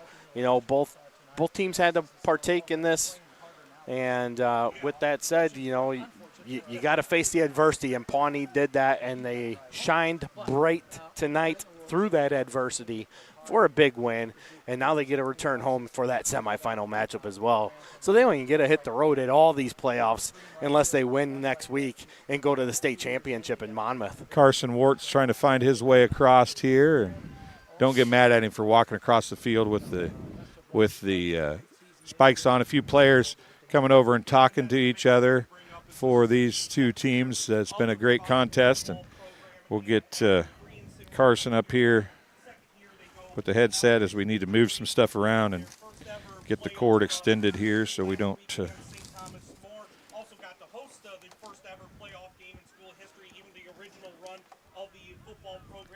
got too much stuff in the way here. Yeah, come on over here, Carson. Come on over here. Put this headset on. As under the headset, I got to get you turned up. Can you hear me? Yep. Carson Wart joining us, and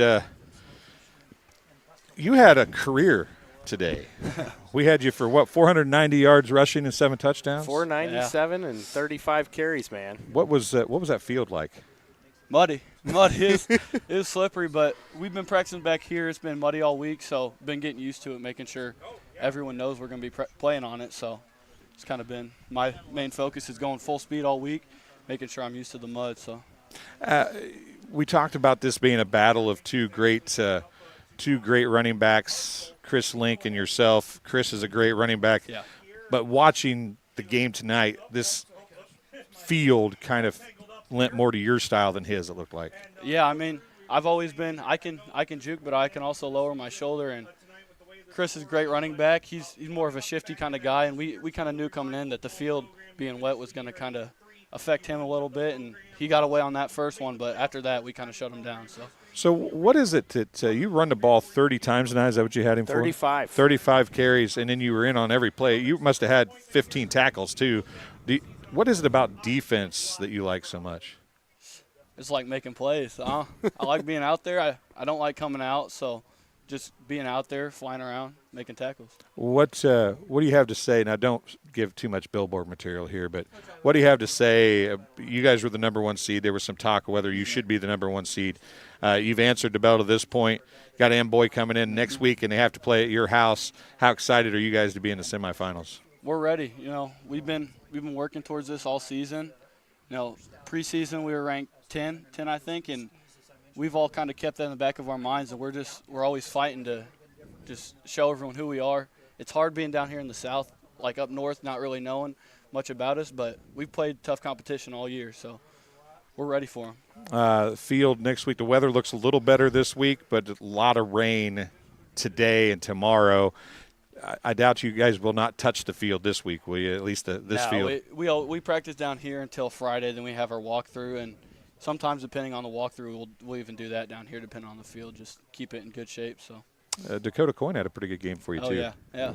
That kid's a good one too, isn't he? Yeah, he's fast for sure. What really impressed me too was Caden Watts blocking up front for you. I mean, he got on the edge there and really allowed to open up some holes for you to get through too. And it's all three of them. Truly, that's a great line. It's the best line I've had in high school, and every day we're just here getting better. New coach, new kind of philosophy coming in, and we've really embraced it, and it's been great. Great for you guys up front. Are you ready to go get dry clothes on, or are you still having fun? I'm still having fun. I can keep going. Well, let's go. Let's keep going then. So tonight, you ran for almost 500 yards. You crossed 2,000 yards off in the season, and with that, you've also surpassed 3,000 yards in your career now. Tell us about that. How you feel about that? Actually, I don't want to be too, but I'm actually over 4,000. Oh, there you go. My freshman sophomore year, I had about 1,100 those 2 years. So, but. Toot the old horn a little. You get 490 yards, you deserve to toot your own horn a little bit. It's just we've been a running school a lot, but having Caden and Ethan and Eric wasn't here today. His mom's getting married. We got Dak, we got Riley. That really opens up the field for me, and then obviously we got that front line. So it's just. Well, Carson, I'll let you get out of here and celebrate. Congratulations. We'll see you next week here on TSSR. Thanks for joining us. Thank you, guys. Carson Wart talking to us for a few minutes. We'll see if we can get Coach Rude on here for a few seconds as well. And as it is a tight fit up here. Very tight. Very impressive. Carson. Thank you. As it's one of those nights, you can see it is still just coming down here. Man, oh, lie. I don't want to walk across the field with my equipment. No. But I don't have a choice. Well, you could go around the track. I just don't want to walk. I don't want it out in the rain that long. That's the thing. As we are waiting for Coach Rude to come over, if he can find his way over here, if they get done talking. Carson Wart. So he was stating he's got over 4,000 career rushing yards, so that means we'll definitely have to get those stats updated. But what an impressive player he was tonight. Definitely lived up to the billing, and, man, very tough, very tough. Coach Rude under here for us now. I'll wipe those off. They're a little wet and sweaty, Coach. But I would imagine, unfortunately, you're a little wet. This is it's rained as hard as I've seen a game for a complete game rain, and that looked like to me just wasn't kind of fitting to the game that you guys wanted to play. So, we got to adapt just like Pawnee had to adapt. And I mean, I don't know how many times they played in the rain this year. I'm assuming not very many. So Right. Again, that the weather's been pretty darn good this fall to us, and it is what it is. I mean, again, we're both playing on it, and they had more success today. So, what can you say about your team? Second year, winning a playoff game. You had some great players, but the team, when I talked to you last week, the team, it's about teamwork, and this team really came together this year. Yeah, that's what we talk about is team, supporting your fellow teammates by being positive and working hard together and preparing together, and that's what these guys did. They really bought into that, and it's very very cool to be a part of that. To get to motivate them to understand how this game is played, because a lot of them never played before, and it's tough. This game is tough. Tonight was tough. Never say my guys quit. I don't think they do. And people could say whatever, but I don't care what people say. I care what I see. We battled. It wasn't going our way. It just wasn't going our way. And this is how it is sometimes. And you just got to step back. You know what, man? These guys are fighting to the end, and that's what we always talk about. So it's encouraging, for the future, for next year. We got some numbers coming back with seniors and juniors. So. We'll pick that up here in the off season when that time comes. As you build a program, getting wins is one of the biggest helps of that deal, right? I mean, as you're trying to get Winning kids to come solves out. everything. Yes. Right. And getting more kids to come out the next year and win again and get some more kids to come out the next year, that's a big part of this deal. And you have gotten that started in this second season. Yeah, I mean, again, winning solves a lot of different things. And, we got to keep getting kids in that want to come play. And, we got a lot of great young people down in St. Ann and out in the Hopkins Park, Pembroke area that come in. And so hopefully it continues on with that freshman class, and that will be coming in. But we got a great sophomore and junior classes coming back that will help us for next year. You guys, your football field and your facility is phenomenal. We've talked about that pretty much every time I've talked to you, every time we've done a game there. The facility is phenomenal. You made it wide enough to be an 11-man team if you want to, but what can you say about the 8-man association and getting the chance to bring these kids in and play football, something they hadn't been able to do since 1979? Well, it works for us because of numbers. I mean, we're down to like 28, 30 guys. So, we didn't get a big freshman group, but that's just how it is sometimes. Sometimes you get a lot, sometimes you don't. But,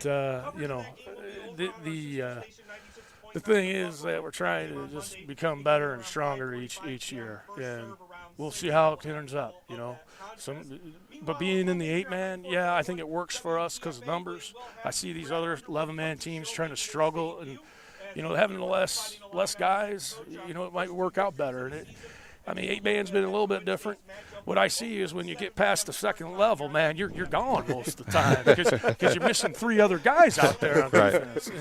And I saw that all year because, You have Chris Link. Yeah, Chris Link scored quite a few touchdowns. So, but it's different, but it works for us right now. Yeah, 11-man's cool. Love to get back to that, or get to it, I should say back, but get to it. But the thing is, 8-man works for us, and it's a good conference. Really enjoy a lot of these coaches we've met in the last couple of years. So it's been an outstanding time. And, John Lawler, who runs it, he does a great job, and he lets a lot of people have say. There's a lot of great coaches that have a lot of great things to say, and I enjoy those meetings because there's a lot of great coaches in 8-man football. So, Coach, you said it earlier, you want to talk about your team, having fight, and we had mentioned that in the broadcast as adversity started to set in on your team. You could tell just the effort that you and your staff embody. You could see that in your players, and you could see that they continued to fight despite the situations that the game started to evolve into. So, I just want to say congratulations in that respect, because it showed from the way that your team handled themselves and how they continue to play that game. In order to start this game, to play this game, you have to create a toughness, a mindset, the mental toughness part, right? But it's a mindset, and we talk about it all the time. Never give up. I don't even like to say never give, because it's kind of it's just a negative. I like to fight. You like to battle. You like to keep pushing through, being tough, and that's what we preach. Nonstop, every day, say the same darn things, and that's why they believe it. We came up short. It is what it is. But I'll go to battle with this team, 2020-14, any day, any time. And the relationships that were created this year, stronger relationships that we have, that's going to go a long way in life, because I guarantee you a lot of guys are going to come back around and be a part of this in some capacity. So it's always nice to continue building that team environment, that continues to battle every freaking, every time that we touch the field. So. Coach, before I let you go, I've got we do an athlete of the week for TSSR Game Time Live, and I got a hat for Chris Link for his game last week. He had a great game last week. I wanted to give it to him before the game, but the weather and everything. If you could give him this hat, tell him congratulations. Maybe get us a picture or something if you could with it on. All right, sure. But we made him and Wart were the athletes of the week coming into this week. They both had great games, and we appreciate everything you do. Thanks for being hospitable with us in St. Ann. Thanks for coming up and talking to us tonight, and we'll look forward to seeing you next year. Awesome. Appreciate you guys having us up, and we're going to keep on battling. So okay. Thanks again. Sounds good. Have a good one. Thanks, you Coach. too. Coach Rude coming up and talking to us. Coach Tolley is here as well. We'll get him under the headset here in just a second. That step is a killer. Is a killer. It's about got me a couple times tonight. Coach I almost Talley fell down it too. is talking to Coach Rude there for a second, and Josh Hayes says, "Wow, hats off to St. Anne coach, class act. I wish you the best of luck next year." And he really is a class act. 100%. He is what the epitome of a high school football coach, and right? That's just what we were talking about. You could tell that his team embodies the words that he's trying to get into his program. And we have Coach Talley under the headset now, and had young Mr. Ward up here, and that kid does some things, doesn't he? Oh, yeah. No, for sure. Heck of a game. You guys been to a couple of our games, so you've seen it firsthand. But I think what stuck out to me more so tonight than obviously Carson's runs was our offensive line just opening up holes for him. I mean, I don't know how many times he wasn't getting touched, until 5, 10, or more yards downfield. So, you give a running back like that some space, he's going to do some damage, and he did that tonight. So he had that run early in the first half. Might have been before your first touchdown. I think it was before the first touchdown when he went for like a 30-yard run, but he got hit at 5 and 10 yards and 15 yards and 20 yards. And he's breaking tackles, and that is what he does. I mean, that's the kind of runner he is. And this field, while it may have affected Chris Link a little bit or maybe a lot because he's more of a cutter, Wart just kind of stepped up and said, hey, I like to run over people. I'm just going to hit them head on, and I'm going to win the momentum battle and go from there. Absolutely. Like you said, the weather conditions probably not ideal for a running back like Chris Link, which plays in our favor. But Carson's not afraid to get downhill, so, he made the most of it with his runs. Dakota Coyne, we've talked about him on numerous occasions. He ended with a couple touchdowns. He was able to use his speed. Mostly he got outside and then just outran people, but he is definitely a weapon for you guys. Absolutely. On defense and special teams, I mean, all three phases of the game, he's a weapon for us. And then, offense there, and, Caden Watts and Carson Wart were the ones to help spring him down that sideline. They had some big blocks there. So, yeah, you give someone like that and, our other receivers, you give them a crease and give them some open space, they're going to outrun a lot of people. You guys are the number 1 seed coming in. A lot of people said that maybe you shouldn't be the number 1 seed, but you've won the games. You're at the semifinal level now. You got Amboy coming in, and you've beaten some really good teams this year. Everybody thinks your best test is coming next week. How excited are you to be able to have that here at home? Oh, absolutely. It's going to be a great test for us. Defending state champions.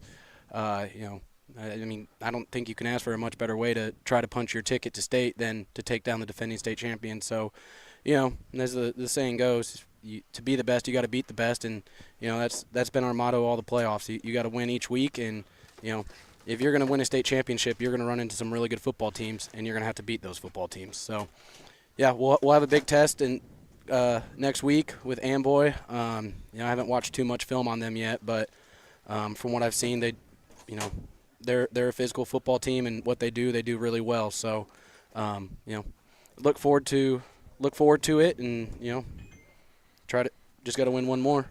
With the rain and the weather tonight, what can you say about the fans that were here tonight? I mean, you still had a good crowd in what was miserable conditions to watch a football game. Yeah, I mean, I think that's just home field advantage. Rain, snow, heat. Don't say that. That's a 4-letter word I do not want any part of. Just for the record. Yeah. The S and W. Yeah, for sure. But there's a possibility of it if you make it to Monmouth. There's a possibility of getting snow up there. So, but yeah, I'll take sunny and 75 for sure. But I don't think we've seen that yet, Dwayne, when we've been to Monmouth. No, last year was gorgeous, and it was 40 degrees or 35 degrees, something like that. It was the best night we'd had. All 3 of them we'd done. Oh yeah. This will be the 4th one. Talk about your defense. I know that maybe Chris Link couldn't cut like he normally does, but you guys were wrapping up and hitting him, not getting the arms out. You were getting the shoulders on him, and it seemed like your defense was a big key to what you guys were able to do tonight. Absolutely. I mean, we preached it all week with a running back like that who's able to make cuts and make people miss. you got to break down. First guy's got to wrap up, and then, our defense does a great job of getting hats to the football. I think overall they did a good job, but still too many missed tackles for what I'd like to see. Yeah, that's understandable. Yeah, it's one of the things I noticed about your defense is you guys definitely, this is the first time I've been in Pawnee in person, but I've seen your guys' games from what Dwayne's been able to broadcast before, and you guys do get downfield very well, and, you attack the point of the ball. You guys do a great job of sealing off the edge, too, and that's what we noticed tonight, and that, to me, that's what I was commenting on the broadcast was that ability in these conditions to be able to get to the edge and slow link down really helped you guys out defensively. And then, like we already talked about, Carson Work getting downhill. That was impressive. You guys opened up the game with that very first play you guys threw the ball. Tell us about that a little bit. We weren't questioning it, but we were like, okay. I was questioning. I'm like, you got Ward. What the heck are you doing? No, I know what you were doing, but I'm just giving you a hard time. The decision making there was, I think every game except maybe one or two we've ran the ball, with Carson. So I'm sure teams are picking up on that. And then, with the weather, that's the nicest the ball was going to be all game. So, right. If you're going to take a shot, why not do it early in the game when the ball's somewhat dry? So that was kind of the thought process there. Try to get a big gain, first play of the game, build some momentum. Well, and then you come right back with the 10-yard run right up the middle with Ward anyway. So at the end of the day, it was a wash. It was fun to see. And then we talked about, probably gonna go back to the run game here. Yeah. The one thing that I think, if you take any negative out of this, is penalties for you guys. That's probably something you want to clean up. I've seen you one game, you had a lot of penalties. I've seen you another one, you didn't have very many. You had a few more tonight, quite a few yards. Probably want to clean that up next week, I would imagine. Yeah, I think just kind of the atmosphere of the game and, just guys just wanting to make plays. But, we keep talking about it. You can't make those penalties because that, in a semifinal state championship football game, that's going to lose you a game. But the last one there, that was kind of funny. I've never seen the center try to kneel the football out. Well, I guess the clock's running. Doesn't matter, right? Right. 5-yard penalty or a 5-yard kneel down, it really doesn't matter. It's 5 yards either way, right? Right. So, all right, Coach, we'll let you get over and celebrate for an hour or two and then get after the film. That's right. All right. Thank you, guys. Coach Talley, thank you very much. Congratulations. So the Pawnee Indians are headed to the semifinals. Well, they're not headed. They'll be right here. Thank you. Well, they're headed right back home for a match with the defending state champions, the Amboy Clippers. You'll be able to watch it here on TSSR Game Time Live presented by MDH, and then we'll have the Milledgeville Polo rematch. And, Kyle, these two games for the semifinals, man. Well, when we laid out the brackets, the 4 teams that we have left remaining, and you can put Ridgewood in place of Milledgeville, although it didn't play out that way. Either way that one turned out, the 4 remaining teams that we have were 4 of the 5 teams that we were talking about being here as we get ready to head to Monmouth. So these playoffs, back at the playoff show that we had down in Cambridge, John Lawler called it. You could not put the playoff bracket any better than what it was played out to be. No, it's been fantastic, and it's been a lot of fun. Hopefully we'll have you on another one. I know where you'll be next weekend.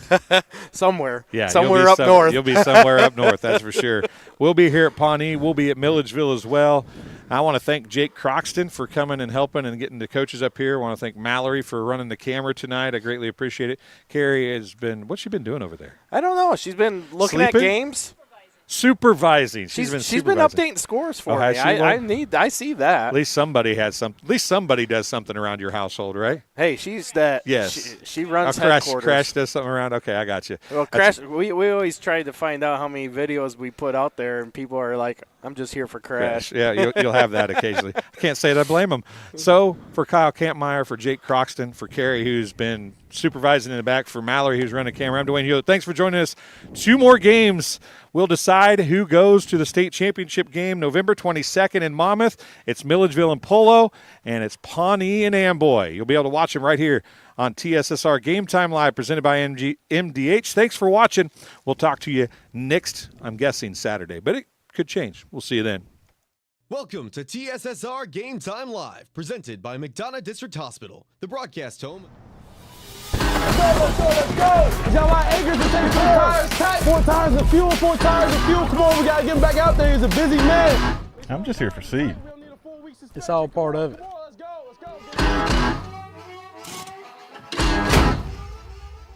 Suit up.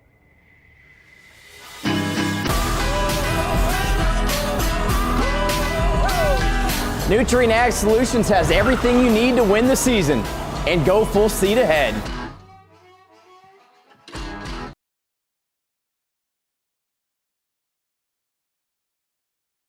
Welcome to TSSR Game Time Live, presented by McDonough District Hospital, the broadcast home of the Illinois 8-Man Football Association State Championship. Follow the road all the way to Monmouth right here. Handoff, and Wart's got some running room. He's got the first down and a lot more. He's inside the 10, down inside the 5, keeps his feet moving. Touchdown, Pawnee Indians. Inset I formation. France is going to hand it to 9. 9 out the left side across the 35, 40, and now it's a foot race. Spencer across the 50, the 35, the 25. Nobody's going to catch him, and Spencer's going to take it. There is no better place to watch the I8FA than TSSR Game Time Live, presented by MDH. A bit far here. This one breaks the tackle to the outside. Lots of room to run, trying to make one man miss. He's able to break that tackle as well. And that's going to go in for a touchdown. 2 receivers near side, Jones and Beekman. Love's going to look to throw. Rolls out. He's got a man open. Caught. Touchdown. BPC. Brock Beekman. Like our coverage, the footprint of 8-Man football grows each year. So sit back and enjoy the ride as you watch one of the fastest growing sports in Illinois. From South Beloit to Edwardsville and from Biggsville to Martinsville, the I8FA has reinvigorated football in small towns across the land of Lincoln. Whole lot of advantage. Coming back into flat near. Oh, what a big-time hit, and it's going to be. And that's kind of the way that 8-man football goes. I mean, you see a lot of good defenses, but it's really just a league of offense. And here's Kelly once again to the far sideline, trying to pick up a block downfield. He's able to break that tackle, and it's going to be a one-play touchdown for West Central. You're watching TSSR Game Time Live, presented by MDH, a product of Hulett PubliPro LLC.